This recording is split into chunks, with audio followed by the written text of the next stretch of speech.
ਚੱਕਦੇ ਟੀਵੀ ਦੇਖ ਰਹੇ ਸਾਰੇ ਦਰਸ਼ਕਾਂ ਨੂੰ ਦਵਿੰਦਰ ਸਿੰਘ ਵੱਲੋਂ ਪਿਆਰ ਤੇ ਸਤਿਕਾਰ ਭਰੀ ਸਤਿ ਸ਼੍ਰੀ ਅਕਾਲ। ਤੁਹਾਡਾ ਸਾਰਿਆਂ ਦਾ ਸਵਾਗਤ ਹੈ ਅੱਜ ਦੇ ਸਾਡੇ ਸ਼ੋਅ 1 ਆਵਰ ਦੇ ਵਿੱਚ, ਜਿੱਥੇ ਅਸੀਂ ਗੱਲ ਕਰਨ ਜਾ ਰਹੇ ਹਾਂ ਭਾਰਤ ਦੇ ਵਿੱਚ ਭਖੇ ਹੋਏ ਇੱਕ ਮੁੱਦੇ ਦੇ ਬਾਰੇ। ਇਹ ਮੁੱਦਾ ਸ਼੍ਰੋਮਣੀ ਗੁਰਦੁਆਰਾ ਪ੍ਰਬੰਧਕ ਕਮੇਟੀ ਤੇ ਹਰਿਆਣਾ ਦੀ ਐਡ ਹੌਕ ਕਮੇਟੀ ਵੱਲੋਂ ਮੰਗ ਇੱਕ ਅੱਡ ਹਰਿਆਣਾ ਦੀ ਸ਼੍ਰੋਮਣੀ ਗੁਰਦੁਆਰਾ ਪ੍ਰਬੰਧਕ ਕਮੇਟੀ ਬਾਰੇ ਹੈ। ਇਸ ਦੇ ਕਰਕੇ ਸਾਰੇ ਭਾਰਤ ਦੇ ਵਿੱਚ ਸਨਸਨੀ ਫੈਲੀ ਹੋਈ ਹੈ ਤੇ ਹਰਿਆਣਾ ਤੇ ਪੰਜਾਬ ਦੇ ਵਿੱਚ ਵੰਡ ਤੋਂ ਬਾਅਦ ਇੱਕ ਹੋਰ ਵੰਡ ਦੇਖਣ ਨੂੰ ਮਿਲ ਸਕਦੀ ਹੈ। ਇਸ ਮੁੱਦੇ ਦੇ ਉੱਤੇ ਦੁਨੀਆ ਭਰ ਦੇ ਸਿੱਖਾਂ ਦੀ ਨਜ਼ਰ ਟਿਕੀ ਹੋਈ ਹੈ। ਇੱਕ ਪਾਸੇ ਪੰਜਾਬ ਦੇ ਮੁੱਖ ਮੰਤਰੀ ਪ੍ਰਕਾਸ਼ ਸਿੰਘ ਬਾਦਲ ਆਪਣੇ ਅਹੁਦੇ ਤੋਂ ਇਸਤੀਫਾ ਦੇਣ ਨੂੰ ਤਿਆਰ ਬੈਠੇ ਨੇ ਤੇ ਦੂਜੇ ਪਾਸੇ ਭੁਪਿੰਦਰ ਸਿੰਘ ਹੁੱਡਾ ਜੋ ਕਿ ਹਰਿਆਣਾ ਦੇ ਮੁੱਖ ਮੰਤਰੀ ਨੇ, ਉਹ ਹਰਿਆਣਾ ਦੇ ਸਿੱਖਾਂ ਨੂੰ ਉਹਨਾਂ ਦੀਆਂ ਮੰਗਾਂ ਦੇ ਅਨੁਸਾਰ ਚੀਜ਼ ਦੇਣ ਵਾਸਤੇ ਤਤਪਰ ਬੈਠੇ ਨੇ। ਇਸ ਦੇ ਵਿੱਚ ਹੁਣ ਦੇਖਣ ਵਾਲੀ ਗੱਲ ਇਹ ਆ ਕਿ 1920 ਦੇ ਵਿੱਚ ਬਣੀ ਹੋਈ ਸ਼੍ਰੋਮਣੀ ਗੁਰਦੁਆਰਾ ਪ੍ਰਬੰਧਕ ਕਮੇਟੀ ਜਿਸ ਦਾ ਕਿ ਮੁੱਖ ਮੰਤਵ ਸਾਰੇ ਗੁਰਦੁਆਰਿਆਂ ਦੀ ਦੇਖਭਾਲ ਅਤੇ ਸਾਂਭ ਸੰਭਾਲ ਕਰਨ ਦਾ ਸੀ, ਉਸ ਦੇ ਵਿੱਚ ਕੀ ਇਹੋ ਜਿਹਾ ਹੋਇਆ ਕਿ ਹਰਿਆਣਾ ਦੇ ਵਿੱਚ ਬਣੇ ਹੋਏ 70 ਗੁਰਦੁਆਰਿਆਂ ਦੇ ਵਿੱਚ ਉਹਨਾਂ ਨੂੰ ਅੱਡ ਹੋਣਾ ਪੈ ਰਿਹਾ ਹੈ। ਸੋ ਇਸ ਦੀ ਸਾਰੀ ਗੱਲਬਾਤ ਸਾਨੂੰ ਇੱਥੇ ਬੈਠੇ ਹੋਏ ਪਤਾ ਲੱਗਣੀ ਬਹੁਤ ਔਖੀ ਸੀ। ਸੋ ਭਾਰਤ ਦੇ ਵਿੱਚ ਸਾਡੇ ਮੌਜੂਦ ਕੈਮਰਾਮੈਨ ਗੁਰਤੇਜ ਸਿੰਘ ਦੇ ਨਾਲ ਸਾਡੀ ਗੱਲਬਾਤ ਹੋਈ, ਜਿਸ ਤੋਂ ਬਾਅਦ ਕੁਝ ਚੀਜ਼ਾਂ ਅਸੀਂ ਤੁਹਾਡੇ ਵਾਸਤੇ ਲੈ ਕੇ ਆਏ ਹਾਂ, ਜਿਸ ਦੇ ਵਿੱਚ ਅਸੀਂ ਦੋਵੇਂ ਪੱਖਾਂ ਦੀਆਂ ਗੱਲਾਂ ਸੁਣਾਂਗੇ ਔਰ ਤੁਸੀਂ ਖੁਦ ਅੰਦਾਜ਼ਾ ਲਾਓ ਕਿ ਇਸ ਅੱਡ ਕਮੇਟੀ ਦੀ ਕੀ ਲੋੜ ਪੈ ਗਈ। ਸੋ ਸਭ ਤੋਂ ਪਹਿਲਾਂ ਤੁਹਾਨੂੰ ਲੈ ਕੇ ਚੱਲਦੇ ਹਾਂ ਸ਼੍ਰੋਮਣੀ ਗੁਰਦੁਆਰਾ ਪ੍ਰਬੰਧਕ ਕਮੇਟੀ ਵੱਲੋਂ ਬੁਲਾਈ ਗਈ ਪ੍ਰੈਸ ਕਾਨਫਰੰਸ ਦੇ ਵਿੱਚ, ਜਿੱਥੇ ਸ਼੍ਰੋਮਣੀ ਗੁਰਦੁਆਰਾ ਪ੍ਰਬੰਧਕ ਕਮੇਟੀ ਦੇ ਬੁਲਾਰੇ ਯਾਨੀ ਕਿ ਸਪੋਕਸਪਰਸਨ ਪ੍ਰੇਮ ਸਿੰਘ ਚੰਦੂਮਾਜਰਾ ਨੇ ਆਪਣੇ ਬਿਆਨ ਦਿੱਤੇ ਤੇ ਲੈ ਕੇ ਚੱਲਦੇ ਹਾਂ ਤੁਹਾਨੂੰ ਉੱਥੇ ਜਿੱਥੇ ਸਾਡੇ कैमरामैन गुरतेज सिंह मौजूद ने। नहीं, वो तो प्राइम मिनिस्टर साहब को तो बादल साहब ने सारी स्थिति से जान करवाया उनको। जो हालात यहाँ हुड्डा साहब की सरकार ने कॉन्स्टिट्यूशनल ब्रेक किया है और हमारे धार्मिक मामलों में सीधे रूप में दखलंदाजी की है, उससे जो सिख संप्रदाय के लोगों में बहुत ज़्यादा गुस्सा है, वो सारी स्थिति को जानू कराया है। और मैं समझता हूँ कि सारी स्थिति की जानकारी जब गवर्नमेंट ऑफ इंडिया के सामने आई है तो उन्होंने इसका नोट्स भी लिया है और भारत सरकार की ओर से पत्र लिखा चीफ सेक्रेटरी हरियाणा सरकार को कि जो कार्रवाई गवर्नर साहब ने की है वो अनकॉन्स्टिट्यूशनल है और उनको ऐसी विड्रा करनी चाहिए। कॉन्स्टिट्यूशन का कस्टोडियन होता है गवर्नर, और वो जो कस्टोडी ने ब्रेक करेगा तो बाहरी खेत को खाएगी, फिर खेत कहाँ से बचेगा। तो इसलिए ये जो कॉन्स्टिट्यूशन क्राइसिस खड़ा हुआ है और सीधे रूप में धर्म में दखलंदाजी दी है हरियाणा सरकार ने, और उससे देश की सरकार को भी चिंता है, भारत सरकार को भी चिंता है और उन्होंने इसको इलीगल करार दिया है। और मैं समझता हूँ कि हमने तो ये मांग की है कि गवर्नर हरियाणा को डिसमिस करना चाहिए। जो अपने फर्ज की नहीं निभा सके, कॉन्स्टिट्यूशन के ऊपर प्रोटेक्ट नहीं कर पाए, तो उनको तुरंत डिसमिसल होनी चाहिए गवर्नर साहब की। और हुड्डा साहब की सरकार को भी मैं समझता हूँ यहाँ प्रेसिडेंट रूल होना चाहिए। इसने ये क्योंकि एक बहुत बड़ी संप्रदाय के लोगों की भावनाओं का मसला है, हमारी सेंटीमेंट्स इंजर्ड हुए हैं। ये श्रोमणी गुरुद्वारा प्रबंधक कमेटी के साथ हमारा सेंटीमेंट जुड़े हुए हैं, जज्बात जुड़े हुए हैं, हमारा इतिहास जुड़ा हुआ, हमारे पूर्वजनों ने खून डोला है, कुर्बानी की है। अंग्रेज़ ने अगर हमारी कुर्बानी को देखकर और सिख संप्रदाय के लोगों की शक्ति को देखकर ये संस्था बनाई, और जब ये संस्था बनी उस समय महात्मा गांधी जी ने लेटर लिखा श्री अकाल तख्त साहब के जथेदार को कि बधाई देते हैं हम, और आज देश की आज़ादी की पहली लड़ाई जीत ली है। तो ऐसी संस्था को एक सरकार, स्टेट की सरकार तोड़ दे और अलग बना दे, तो एक बहुत होशियारी से हमारे गुरुद्वारा प्रबंधक को सीधे रूप पे सरकार ने अपने कब्जे में ले लिया। तो सारी स्थिति माननीय प्रधानमंत्री जी को भी ज्ञात में आई है और भारत सरकार ने, गृह मंत्रालय ने पहले ही उसका नोट लिया है। तो मैं समझता हूँ कि सीधी टकराव जो है हुड्डा साहब ने श्री अकाल तख्त साहब के साथ ले लिया, भारत सरकार से भी ले लिया। तो ऐसी टकराव वाली स्थिति उनको नहीं सी लेनी चाहिए। वोट लेने के लिए तो और तरीके बरते जा सकते हैं, और अगर हरियाणा के लोग कांग्रेस, जहाँ देश के लोग आज कांग्रेस के साथ नहीं रहे, तो इसमें सिखों का क्या कसूर है? सिखों को सज़ा क्यों देते हैं? ये अपनी हार का अपना गुस्सा जो है सिख संप्रदाय के लोगों भी निकालते हैं। पहले भी ऐसा किया, श्रीमती इंदिरा गांधी के समय में एमरजेंसी का गुस्सा सिखों पे निकाला गया। आज जो बुरी हार हुई है देश में कांग्रेस को, उसका गुस्सा भी सिखों पर निकाला जा रहा है। जब के देश के लिए, देश की आज़ादी के लिए सबसे बड़ी कुर्बानी सिखों की है, और आज आज़ाद भारत में भी देश का पेट भरने के लिए सबसे ज़्यादा पंजाब के लोगों की कंट्रीब्यूशन है। तो हमें इस बात का खेद है कि बार बार हमें परेशान क्यों किया जा रहा है, बार बार हमारा इम्तिहान क्यों लिया जा रहा है, और हमारे से ही गुस्सा क्यों निकाला जा रहा है कांग्रेस की ओर से। तो ये सब बातें आज देश के लोग सवाल पूछ रहे हैं कांग्रेस से और श्रीमती सोनिया गांधी जी से। आज दिल्ली में प्रदर्शन भी हुआ श्रीमती सोनिया गांधी जी के घर पे बाहर। लोगों ने मांग की कि आप शह देकर एक अपनी पार्टी की सरकार को हमारे गुरुद्वारा प्रबंध में सीधी दखलंदाजी दे रहे हैं, तो आपने क्यों रोका? तो उसका गुस्सा भी वहाँ दिल्ली में भी एक गुस्से की लहर चली। प्रदेश सरकार अगर नहीं मानती है तो संवैधानिक संकट पैदा हो जाएगा। देखिए, मानना पड़ेगा, नहीं तो खालसा पंथ को मनाना आता है, और हमारे पास तो बहुत अल्टरनेटिव हैं, सब ऑप्शंस ओपन हैं। कल हमारी कोर कमेटी की मीटिंग बाल साहब ने वहाँ सदी है, में बादल ने चंडीगढ़ में, और अगली रणनीति क्या तय करनी है वहाँ फैसला होगा। IGPC की अकाली दल की कोर कमेटी, श्रोमणी का अकाली दल की।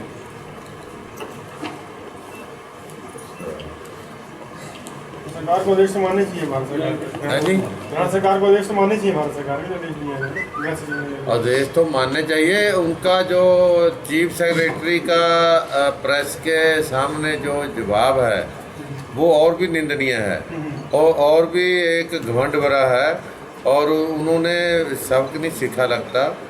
और मैं समझता हूँ कि वो हरियाणा सरकार को बहुत मुश्किल में डालने वाले हैं। उसके आज चीफ सेक्रेटरी हरियाणा का जो बयानबाजी उन्होंने की है प्रेस के सामने, वो इस बात का संकेत है। ये उन्होंने सब ये दखलंदाजी देकर सब काम करवाया। संभव है आदेश नहीं मानेंगे चीफ सेक्रेटरी अधिकारी देखिए, जो कायदे कानून हैं, जो सर्विस रूल्स हैं, उनमें तो चीफ सेक्रेटरी को भी मेरा ख्याल है एक्सप्लेनेशन गृह मंत्रालय काल करेगा, जैसा उनका बयानबाजी है। अब तो ये इन्होंने एक कॉन्स्टिट्यूशनल क्राइसिस खड़ा कर दिया, और एक सीधे रूप में सेंटर स्टेट के टकराव में आगे, दूसरा श्री अकाल तख्त साहब के सीधे तौर पर टकराव में। राज्यपाल को होना चाहिए, हमेशा विवाद रहता है। तो पहले चौटाला साहब कहते हैं राज्यपाल की जरूरत नहीं है, आप क्या कहेंगे? राज्यपाल जरूर कर सकते हैं। श्रोमणी अकाली दल ने तो बहुत देर से मांग की है कि गवर्नर की जरूरत नहीं है, और आज हरियाणा के गवर्नर ने भी ये साफ कर दिया कि इसकी ज़रूरत नहीं है, तो सफ़ेद हाथी हैं, इनकी कोई ज़रूरत ही है नहीं। श्रोमणी अकाली दल तो पहले ही कहता है। सर, दिल्ली में जो अलग कमेटी बनी थी वो कब बनी थी, और वो भी तो IGPC से टूट के बनी होगी? देखिए, ये बात समझने की ज़रूरत है। बहुत लोगों को इस बात का बहुत भुलेखा है, और बार बार हमें सवाल पूछा जा रहा है। दिल्ली गुरुद्वारा प्रबंधक कमेटी जो है, वो उसका एरिया जो था वो अलग था। पहले ही दिल्ली गुरुद्वारा एक्ट से बाहर थी। जब अंग्रेज ने एक्ट बनाया, वो ओल्ड पंजाब था, जब उस एरिया में बनाया था, उस समय यह प्रोविंशियल एक्ट था। उसके बाद जब देश का बंटवारा हो गया, फिर देश के बाद पंजाब और हरियाणा बन गए, कुछ हिस्सा हिमाचल में चला गया पंजाब का, कुछ चंडीगढ़ में रह गया, फिर ये इंटर स्टेट बन गया।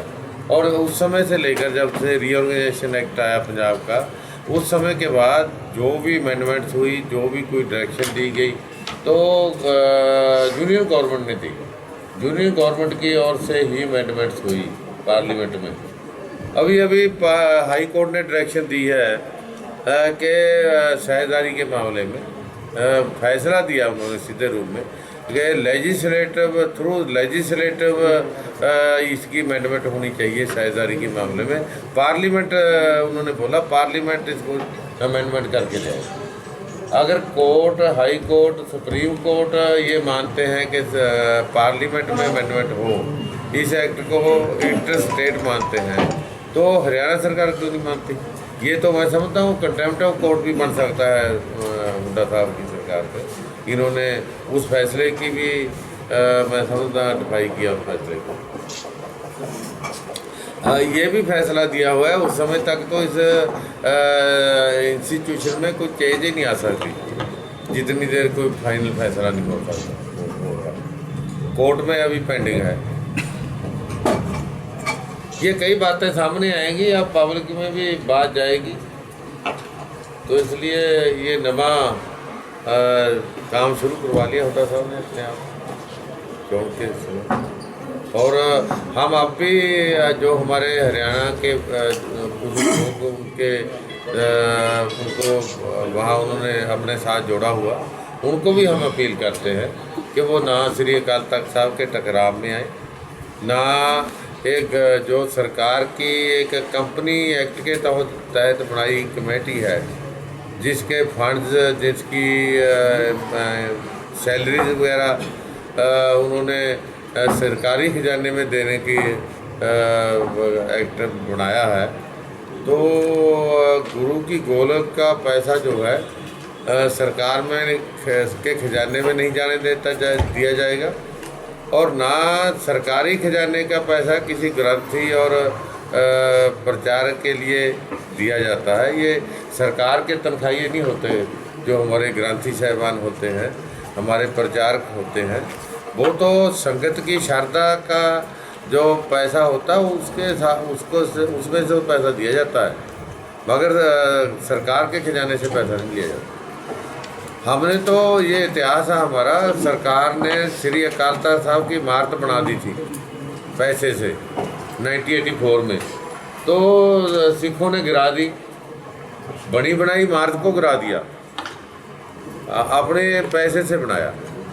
सो गुरु द्वारा साहिबान श्रद्धा से सिख संगत की, और जो नानक नाम लेवा है, किसी भी धर्म में कोई विश्वास करता है, गुरुद्वारा साहिबान में मत्था टेकता है, और उस चढ़ावे से ही इसका प्रबंध चलता है, इसी से सारा ये सिस्टम चलता है, सरकारी खजाने से नहीं। इन्होंने तो सरकारी एक सरकार की एजेंसी बना दी, सरकार की कंपनी बना दी, सरकारी प्रबंध को सिख कैसे बर्दाश्त करेगा? तो ये सब कुछ मैं समझता हूँ, जैसे आज चीफ सेक्रेटरी ने बयानबाजी की है, ऐसे लोगों की सलाह से ये क्राइसिस खड़ा हुआ। हरियाणा विधानसभा के चुनाव में क्या किस तरह से देखिए, वैसे तो हरियाणा जो इलेक्शन आ रही है असेंबली की, ये तो निश्चित था कि हुड्डा सरकार नहीं आएगी, पर ये कार्रवाई ने तो और भी निश्चित बना दिया। तो हम समझते हैं कि अब तो हमारे लिए भी चैलेंज है, सब लोगों के लिए चैलेंज है, जो धर्म को मानते हैं, जो इंसानियत को मानते हैं, जो हमारी कंट्रीब्यूशन को मानते हैं इस देश के लिए, तो वो इस बात को निंदेंगे और हुड्डा साहब की इस कार्रवाई का विरोध इनके अगेंस्ट वोट डाल के भी करेंगे। आगे की कार्रवाई तक आप लोग यहीं डटे रहोगे कुरुक्षेत्र? कहाँ, जिस तरह से नहीं, हमने क्या करना है, हम तो जाते जाते अपना मिलने आए थे हरियाणा के लोगों को। ये हमारे मेंबर GPC के हैं, वे हमारे प्रेसिडेंट हैं, हमारा तो रनवे है, तो आपको मिल लेते हैं बहाने से। जी, आपने कहा कि जैसे सिख कभी भी सरकारी व्यवस्था को नहीं स्वीकार करते, बनी हुई बिल्डिंग को गिरा दिया था, आपके नेता यहाँ कहते हैं कि जो मुख्यमंत्री आज सिखों के ये इतने बड़े हितैषी बन रहे हैं, उन्होंने अभी तक ऐसी कौन सी चीज़ दी है सिखों को जिसके दम पे वो ये कहे कि मैं हितैषी हूँ? बिल ही तो पास किया है। जब आप व्यवस्था ही नहीं लेते तो क्यों देंगे आप? नहीं, आप समझ नहीं रहे जी, सरकार की व्यवस्था है जिसकी मैंने बात की है, वो गुरुद्वारा साहिबान बनाने की, गुरुद्वारे की मर्यादा की, उन्होंने यहाँ आपके नेता बात आए थे। सुनिए ना। जी। दूसरी बात जो कहा जाता है, मैं भी कहता हूँ, कोई और भी हमारा लीडर कहेगा कि हुड्डा साहब ने मिनॉरिटीज के लिए क्या दिया जी। है, कल्ले सिखों के लिए नहीं, मिनॉरिटीज के लिए। यहाँ कोई मिनॉरिटी कमीशन नहीं बना। मिनॉरिटीज के लोगों को जहाँ स्कॉलरशिप मिलता है वो किसी को नहीं दिया गया, किसी को एम्प्लॉयमेंट नहीं दी गई। ये बातें कहते हैं हम, ये तो सरकार देती है, हम लेते भी हैं। ये केवल गुरुद्वारा प्रबंध की बात है। नहीं, गुरुद्वारा प्रबंधक कमेटी भी जिस बात को लेके कमेटी का मुद्दा उठा कि हरियाणा में वो काम नहीं हो रहा जो चाहते हैं यहाँ के सिख, ठीक है, वो आप लोग यहाँ के कुछ सिख आपको समर्थन दे रहे हैं, लेकिन आप ये देखिए जैसे कई कामों के ऐलान बहुत पहले कर चुके हो आप। ये वो बात बात आपकी सच है, हम पहले भी ओपनली स्वीकार किया है, पर मगर दूसरा कई जब काम करते हैं कुछ कमी भी रह सकती है, मगर इसका मतलब ये नहीं होता कि अगर ग्रंथी माड़ा हो तो गुरुद्वारा थोड़ा गिराना है। ठीक, हम अपने भाइयों को यही अपील करते हैं जो उनके साथ जुड़े हुए हैं कि अगर ग्रंथी माड़ा है तो गुरुद्वारा थोड़ा गिराया जा सकता है।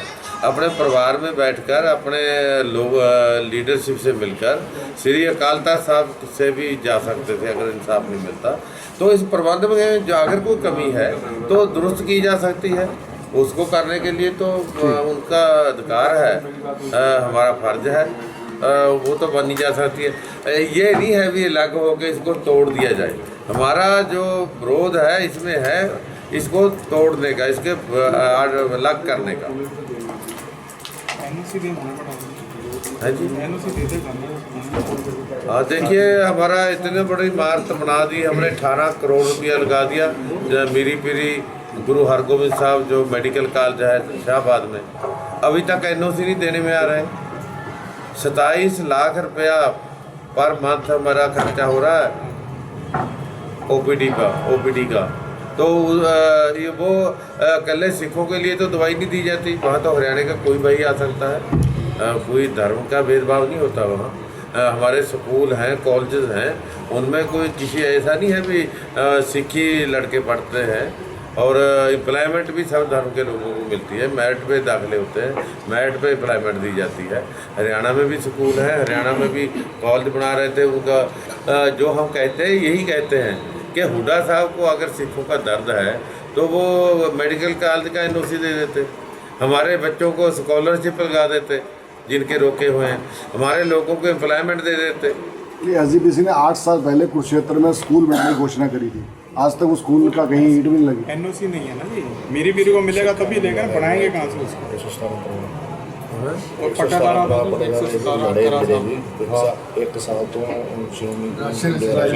हाँ देखिए, जो पटेदार वहाँ से उजाड़े गए थे ना करा साहब, एसजीपीसी उनको राशन दे रही है। एसजीपीसी ने वहाँ जनरेटर लगाए, जब इन्होंने लाइट काट दी थी ना, जनरेटर वहाँ लगाए। तो कल हरियाणा में नहीं, हरियाणा में तो बनता ही बनता, संसार में दुनिया में किसी हिस्से में भी अगर कोई तकलीफ आती है तो एसजीपीसी जाती है वहाँ।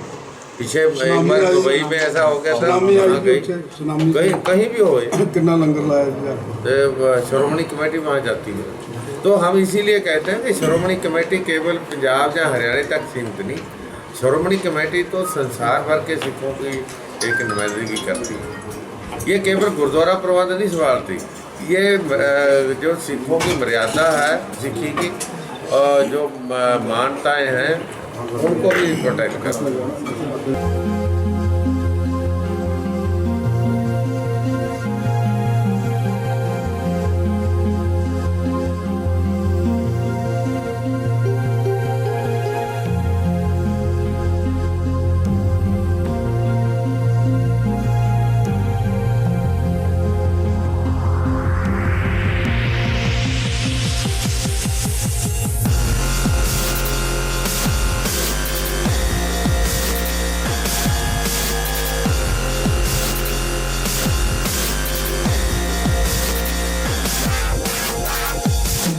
ਸੋ ਤੁਸੀਂ ਸੁਣਿਆ ਕਿ ਸ਼੍ਰੋਮਣੀ ਗੁਰਦੁਆਰਾ ਪ੍ਰਬੰਧਕ ਕਮੇਟੀ ਦੇ ਮੌਜੂਦਾ ਬੁਲਾਰੇ ਸਰਦਾਰ ਪ੍ਰੇਮ ਸਿੰਘ ਚੰਦੂਮਾਜਰਾ ਜੀ ਨੇ ਕੀ ਕਿਹਾ। ਕੀ ਪੱਖ ਰੱਖੇ ਕਿ ਹਰਿਆਣਾ ਦੀ ਅੱਡ ਸ਼੍ਰੋਮਣੀ ਗੁਰਦੁਆਰਾ ਪ੍ਰਬੰਧਕ ਕਮੇਟੀ ਨਹੀਂ ਬਣਨੀ ਚਾਹੀਦੀ, ਪਰ ਇਸ ਮੁੱਦੇ ਦਾ ਇੱਕ ਹੋਰ ਪੱਖ ਵੀ ਹੈ ਕਿ ਹਰਿਆਣਾ ਦੀ ਸ਼੍ਰੋਮਣੀ ਗੁਰਦੁਆਰਾ ਪ੍ਰਬੰਧਕ ਕਮੇਟੀ ਕਿਉਂ ਬਣਨੀ ਚਾਹੀਦੀ ਹੈ। ਇਸ ਚੀਜ਼ ਦਾ ਪਤਾ ਲਗਾਉਣ ਵਾਸਤੇ ਸਿੱਖ ਆਗੂ ਜੋ ਕਿ ਹਰਿਆਣਾ ਤੋਂ ਨੇ ਉਹਨਾਂ ਦੇ ਨਾਲ ਮਿਲਣ ਵਾਸਤੇ ਸਾਡੇ ਰਿਪੋਰਟਰ ਗੁਰਤੇਜ ਸਿੰਘ ਜੀ ਪਹੁੰਚੇ ਔਰ ਉੱਥੇ ਸਿੱਖ ਚੈਨਲ ਦੇ ਵੀ ਨੁਮਾਇੰਦੇ ਮੌਜੂਦ ਸਨ।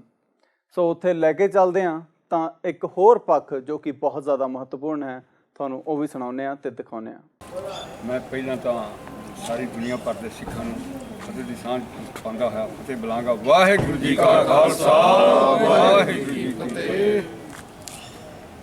ਹਰਿਆਣਾ ਵੱਖਰੀ ਗੁਰਦੁਆਰਾ ਪ੍ਰਬੰਧਕ ਕਮੇਟੀ ਹਰਿਆਣੇ ਦੇ ਸਿੱਖਾਂ ਦੀ ਮੰਗ, ਇਹ ਕੋਈ ਗੈਰ ਸੰਵਿਧਾਨਿਕ ਮੰਗ ਨਹੀਂ।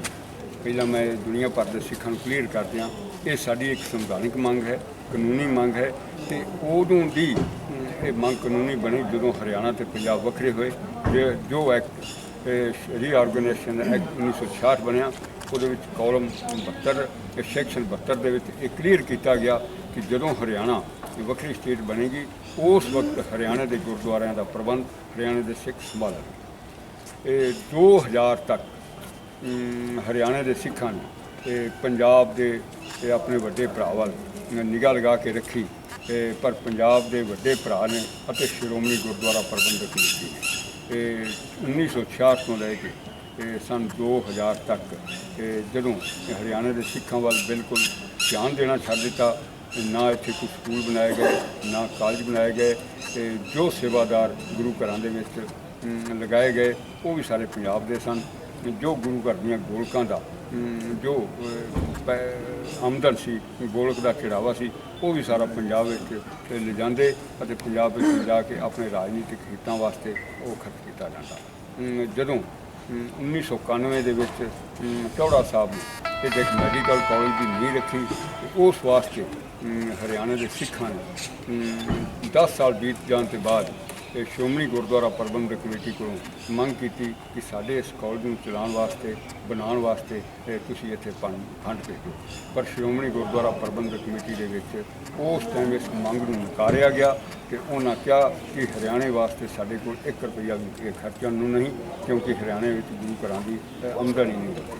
ਤੇ ਉਸ ਵਕਤ ਜਦੋਂ ਕਿ ਸ਼੍ਰੋਮਣੀ ਗੁਰਦੁਆਰਾ ਪ੍ਰਬੰਧਕ ਕਮੇਟੀ ਦੇ ਪੰਜਾਬ ਦੇ ਵਿੱਚ 40 ਤੋਂ ਵੱਧ ਅਦਾਰੇ ਚੱਲ ਰਹੇ ਸਨ, ਜਿਹਦੇ ਵਿੱਚ ਇੱਕ ਮੈਡੀਕਲ ਕਾਲਜ ਸੀ, ਇੰਜੀਨੀਅਰਿੰਗ ਕਾਲਜ ਸੀ, ਡੈਂਟਲ ਕਾਲਜ ਸਨ, ਪਬਲਿਕ ਸਕੂਲ ਸਨ, ਡਿਗਰੀ ਕਾਲਜ ਸਨ ਅਤੇ ਹੋਰ ਵੀ ਕਈ ਧਾਰਮਿਕ ਅਕੈਡਮੀਆਂ ਇਹੋ ਜਿਹੀਆਂ ਚੱਲ ਰਹੀਆਂ ਸਨ ਜਿਨ੍ਹਾਂ ਦਾ ਪ੍ਰਬੰਧ ਸ਼੍ਰੋਮਣੀ ਗੁਰਦੁਆਰਾ ਪ੍ਰਬੰਧਕ ਕਮੇਟੀ ਕਰਦੀ ਸੀ।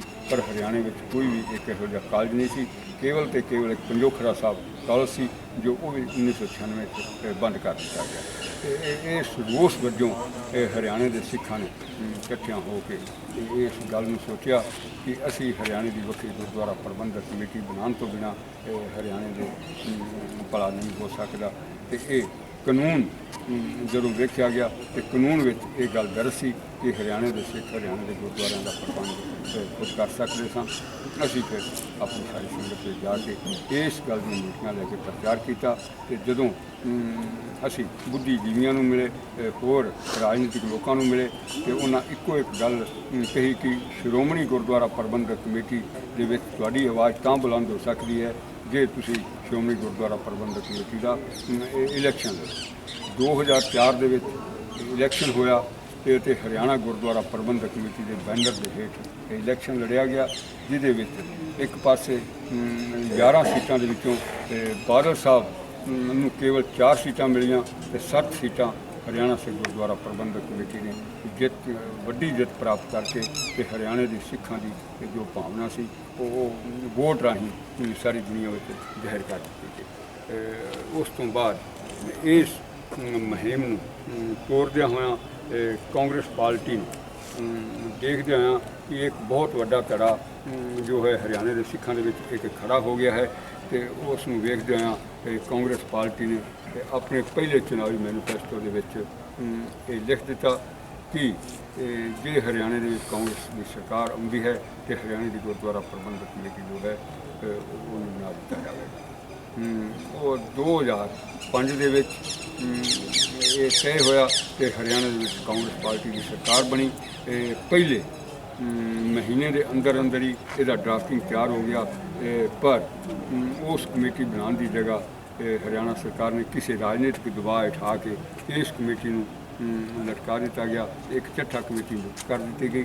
ਚੱਠਾ ਕਮੇਟੀ ਨੇ ਹਰਿਆਣਾ ਦੇ ਸਿੱਖਾਂ ਕੋਲੋਂ ਆਪਣੇ ਹਲਫੀਆ ਬਿਆਨ ਮੰਗਾਏ ਤੇ ਹਲਫੀਆ ਬਿਆਨ ਜੋ ਕਿ 2.5 ਲੱਖ ਦੇ ਕਰੀਬ ਚੱਠਾ ਕਮੇਟੀ ਨੂੰ ਮਿਲੇ, ਜਿਸ ਦੇ ਵਿੱਚ ਇੱਕ ਵੀ ਜੋ ਐਫੀਡੇਵਿਟ ਨਹੀਂ ਸੀ ਉਹ ਹਰਿਆਣਾ ਕਮੇਟੀ ਦੇ ਵਿਰੋਧ ਨਹੀਂ ਸੀ। ਸਾਰੇ ਦੇ ਸਾਰੇ ਹਰਿਆਣਾ ਕਮੇਟੀ ਦੇ ਹੱਕ ਵਿੱਚ ਐਫੀਡੇਵਿਟ ਦਿੱਤੇ ਗਏ, ਜੋ ਹਰਿਆਣਾ ਸਿੱਖਾਂ ਵਾਸਤੇ ਇੱਕ ਬਹੁਤ ਵੱਡੀ ਉਪਲਬਧੀ ਸੀ। ਇਸ ਕਮੇਟੀ ਦੀ ਮੰਗ ਨੂੰ ਹੋਰ ਬਲ ਮਿਲਿਆ ਅਤੇ ਚੱਠਾ ਕਮੇਟੀ ਨੇ ਆਪਣੀ ਰਿਪੋਰਟ ਜੋ ਹੈ 2008 ਵਿੱਚ ਇਹ ਭੇਜ ਦਿੱਤੀ ਕਿ ਹਰਿਆਣਾ ਦੀ ਗੁਰਦੁਆਰਾ ਪ੍ਰਬੰਧਕ ਕਮੇਟੀ ਜੋ ਹੈ ਇਹ ਬਣਨੀ ਚਾਹੀਦੀ ਹੈ। 2008 15 ਮਾਰਚ 2008 ਨੂੰ ਇਸ ਬਹਿਸ ਵਾਸਤੇ ਵਿਧਾਨ ਸਭਾ ਵਿੱਚ ਇਹ ਪ੍ਰਾਈਵੇਟ ਬਿੱਲ ਲਿਆਂਦਾ ਗਿਆ। ਸਰਦਾਰ ਨਿਰਮਲ ਸਿੰਘ ਮੋੜਾ MLA ਅੰਬਾਲੇ ਦੇ ਉਹਨਾਂ ਪ੍ਰਾਈਵੇਟ ਬਿੱਲ ਲਿਆਂਦਾ ਤੇ 90 MLA ਦੇ ਵਿਧਾਨ ਸਭਾ ਦੇ ਹਰਿਆਣਾ ਦੇ ਹਾਊਸ ਵਿੱਚੋਂ 81 MLA ਨੇ ਇਸ ਗੱਲ ਦੀ ਪ੍ਰਵਾਨਗੀ ਦਿੱਤੀ, ਜਿਹਦੇ ਵਿੱਚ BJP ਦੇ ਵੀ MLA ਸਨ, ਆਜ਼ਾਦ ਵੀ MLA ਸਨ, BSP ਦੇ ਵੀ MLA ਸਨ ਤੇ ਕਾਂਗਰਸ ਦੇ ਵੀ MLA ਸਨ। 9 MLA ਜੋ ਇਨੈਲੋ ਪਾਰਟੀ ਦੇ ਸਨ ਉਹ ਉਸ ਟਾਈਮ ਵਾਕਆਊਟ ਕਰਕੇ ਚਲੇ ਗਏ ਅਤੇ ਇਹ ਬਿੱਲ ਜੋ ਹੈ ਇਸ ਬਿੱਲ ਨੂੰ ਬਿਨਾਂ ਪਾਸ ਕੀਤਿਆਂ ਛੱਡ ਦਿੱਤਾ ਗਿਆ। ਤੇ ਇਸ ਹਰਿਆਣਾ ਗੁਰਦੁਆਰਾ ਪ੍ਰਬੰਧਕ ਕਮੇਟੀ ਨੂੰ ਹੋਰ ਇਸ ਮੰਗ ਦਾ ਬਹੁਤ ਵੱਡਾ ਉਦੋਂ ਬਲ ਮਿਲਿਆ ਜਦੋਂ ਵਿਧਾਨ ਸਭਾ ਦੇ ਵਿੱਚ ਵੀ 90 ਵਿੱਚੋਂ 81 MLA ਉਹ ਇਹਦੇ ਹੱਕ ਵਿੱਚ ਦਿੱਤੇ। ਇਹ ਸੰਘਰਸ਼ ਚੱਲਦਾ ਗਿਆ। ਇਲੈਕਸ਼ਨ ਦੁਬਾਰਾ ਫਿਰ ਆਇਆ ਤੇ ਸਾਡਾ ਸੰਘਰਸ਼ ਅਸਾਂ ਰੇਲਾਂ ਵੀ ਇਸ ਵਾਸਤੇ ਡੱਕੀਆਂ, ਜੇਲ੍ਹਾਂ ਦੇ ਵਿੱਚ ਵੀ ਗਏ, ਭੁੱਖ ਹੜਤਾਲ 'ਤੇ ਵੀ ਬੈਠੇ, ਸਾਰੇ MPਆਂ ਦੇ ਵੀ ਧਰਨੇ ਦਿੱਤੇ। ਇਹ ਸੰਘਰਸ਼ ਕਮੇਟੀ ਨੇ ਚੱਠਾ ਸਾਹਿਬ ਦੇ ਵੀ ਅੱਗੇ ਧਰਨਾ ਦਿੱਤਾ ਅਤੇ ਪ੍ਰਧਾਨ ਮੰਤਰੀ ਸੋਨੀਆ ਗਾਂਧੀ ਅਤੇ ਭੁਪਿੰਦਰ ਸਿੰਘ ਹੁੱਡਾ ਅਤੇ ਹੋਰ ਸਾਰੇ ਕਾਂਗਰਸੀ ਲੀਡਰਾਂ ਨੂੰ ਇਹ ਆਪਣੇ ਕੰਟੈਕਟ ਵਿੱਚ ਲੈ ਕੇ ਇਸ ਮੰਗ ਨੂੰ ਪੂਰਾ ਕਰਾਉਣ ਦਾ ਯਤਨ ਕੀਤਾ। ਪਰ ਹਰਿਆਣਾ ਦੀ ਸਿੱਖ ਸੰਗਤ ਨੇ, ਮੈਂ ਧੰਨਵਾਦ ਕਰਦਾ ਹਰਿਆਣਾ ਦੀ ਸਿੱਖ ਸੰਗਤ ਦਾ, ਜਿਹਨੇ ਆਪਣਾ ਹੌਸਲਾ ਨਹੀਂ ਹਾਰਿਆ। ਇੰਨੀ ਲੰਮੀ ਲੜਾਈ ਲੜਦੇ ਹੋਏ ਇਹ ਸਾਡੇ ਨਾਲ ਚੱਲਦੇ ਰਹੇ ਤੇ ਅਖੀਰ 2014 ਦੇ ਵਿੱਚ 2014 ਦੇ ਵਿੱਚ ਇਲੈਕਸ਼ਨ ਪਾਰਲੀਮੈਂਟ ਦਾ ਹੋਇਆ, ਜਿਹਦੇ ਵਿੱਚ ਸਾਡੀ ਹਰਿਆਣਾ ਸਿੱਖ ਗੁਰਦੁਆਰਾ ਪ੍ਰਬੰਧਕ ਕਮੇਟੀ ਨੇ ਇਹ ਫੈਸਲਾ ਕੀਤਾ ਕਿ ਕਾਂਗਰਸ ਪਾਰਟੀ ਨੇ 2 ਵਾਰ ਆਪਣੇ ਮੈਨੀਫੈਸਟੋ ਦੇ ਵਿੱਚ ਦੇ ਕੇ ਇਸ ਮੰਗ ਨੂੰ ਪੂਰਾ ਨਹੀਂ ਕੀਤਾ। ਇਸ ਕਰਕੇ ਹਰਿਆਣੇ ਦੇ ਸਿੱਖ ਕਾਂਗਰਸ ਤੋਂ ਆਪਣਾ ਨਾਤਾ ਤੋੜ ਲੈਣਗੇ ਤੇ ਹਰਿਆਣੇ ਦੇ ਸਿੱਖ ਵੋਟਾਂ ਨਹੀਂ ਪਾਉਣਗੇ। ਉਸ ਦਾ ਰਿਜ਼ਲਟ ਇਹ ਹੋਇਆ ਕਿ ਪਾਰਲੀਮੈਂਟ ਦੇ ਇਲੈਕਸ਼ਨ ਦੇ ਵਿੱਚ ਕਾਂਗਰਸ ਨੂੰ ਬੜੀ ਵੱਡੀ ਹਾਰ ਦਾ ਮੂੰਹ ਵੇਖਣਾ ਪਿਆ ਅਤੇ 10 ਸੀਟਾਂ ਦੇ ਵਿੱਚੋਂ ਕੇਵਲ ਇੱਕ ਹੀ ਸੀਟ ਚੌਧਰੀ ਭੁਪਿੰਦਰ ਸਿੰਘ ਹੁੱਡੇ ਦਾ ਲੜਕਾ ਜਿੱਤ ਸਕਿਆ, ਜਿਹਦਾ ਧੱਕਾ ਕਾਂਗਰਸ ਪਾਰਟੀ ਨੂੰ ਬਹੁਤ ਵੱਡਾ ਲੱਗਾ। ਤੇ ਉਹਨੂੰ ਫਿਰ ਇਹ ਗੱਲ ਯਾਦ ਆਈ ਕਿ ਹਰਿਆਣਾ ਦੇ ਸਿੱਖਾਂ ਨਾਲ ਜੋ ਕੀਤਾ ਹੋਇਆ ਵਾਅਦਾ ਹੈ ਜੇ ਉਹਨੂੰ ਪੂਰਾ ਨਾ ਕੀਤਾ ਗਿਆ ਤੇ ਆਉਣ ਵਾਲੇ ਇਲੈਕਸ਼ਨ ਦੇ ਵਿੱਚ ਵੀ ਇਹ ਬਹੁਤ ਵੱਡਾ ਸਾਨੂੰ ਸੱਟ ਵੱਜ ਸਕਦੀ ਹੈ। ਇਹ ਉਹਨਾਂ ਮਹਿਸੂਸ ਕੀਤੀ ਅਤੇ ਹਰਿਆਣਾ ਗੁਰਦੁਆਰਾ ਪ੍ਰਬੰਧਕ ਕਮੇਟੀ ਨੂੰ ਬਣਾਉਣ ਵਾਸਤੇ ਕਾਂਗਰਸ ਪਾਰਟੀ ਹਰਿਆਣਾ ਸਰਕਾਰ ਨੇ ਇਸ ਵੱਲ ਧਿਆਨ ਦਿੱਤਾ ਤੇ ਹੁਣ ਇੱਕ 6 ਜੁਲਾਈ ਨੂੰ ਕੈਥਲ ਦੇ ਵਿੱਚ ਇੱਕ ਮਾਸਿਕ ਸੰਮੇਲਨ ਬੁਲਾਇਆ ਗਿਆ। ਅਸਾਂ ਹਰਿਆਣੇ ਦੇ ਸਾਰੇ ਸਿੱਖਾਂ ਨੇ ਆਪਣੀ ਤਾਕਤ ਵਿਖਾਈ ਤੇ ਉਹਦੇ ਚੌਧਰੀ ਭੁਪਿੰਦਰ ਸਿੰਘ ਹੁੱਡਾ ਨੂੰ ਮੁੱਖ ਮਹਿਮਾਨ ਬਣਾਇਆ ਗਿਆ ਤੇ ਮੁੱਖ ਮਹਿਮਾਨ ਚੌਧਰੀ ਭੁਪਿੰਦਰ ਸਿੰਘ ਹੁੱਡਾ, ਚੇਅਰਮੈਨ ਜੋ ਹਰਮਿੰਦਰ ਸਿੰਘ ਚੱਠਾ ਸਨ, ਉਹਨਾਂ ਦੀ ਅਧਿਕਸ਼ਤਾ ਥੱਲੇ ਇੱਕ ਮਹਾਂ ਸੰਮੇਲਨ ਹੋਇਆ, ਜਿਹਦੇ ਵਿੱਚ ਮੁੱਖ ਮੰਤਰੀ ਕੋਲੋਂ ਤੇ ਚੱਠਾ ਸਾਹਿਬ ਕੋਲੋਂ ਹਰਿਆਣੇ ਦੇ ਸਿੱਖਾਂ ਵੱਲੋਂ ਇਹ ਮੰਗ ਰੱਖੀ ਗਈ ਤੇ ਮੁੱਖ ਮੰਤਰੀ ਭੁਪਿੰਦਰ ਸਿੰਘ ਹੁੱਡਾ ਨੇ ਇਸ ਮੰਗ ਨੂੰ ਪ੍ਰਵਾਨ ਕਰਦੇ ਹੋਏ ਉੱਥੇ ਉਸ ਮਹਾਂ ਸੰਮੇਲਨ ਵਿੱਚ ਐਲਾਨ ਕੀਤਾ ਕਿ ਅਸੀਂ ਆਉਣ ਵਾਲਾ ਜੋ ਮਾਨਸੂਨ ਸੈਸ਼ਨ ਹੈ 11 ਜੁਲਾਈ ਨੂੰ ਉਹਦੇ ਵਿੱਚ ਹਰਿਆਣਾ ਦੀ ਵੱਖਰੀ ਗੁਰਦੁਆਰਾ ਪ੍ਰਬੰਧਕ ਕਮੇਟੀ ਦਾ ਬਿੱਲ ਲੈ ਆਵਾਂਗੇ।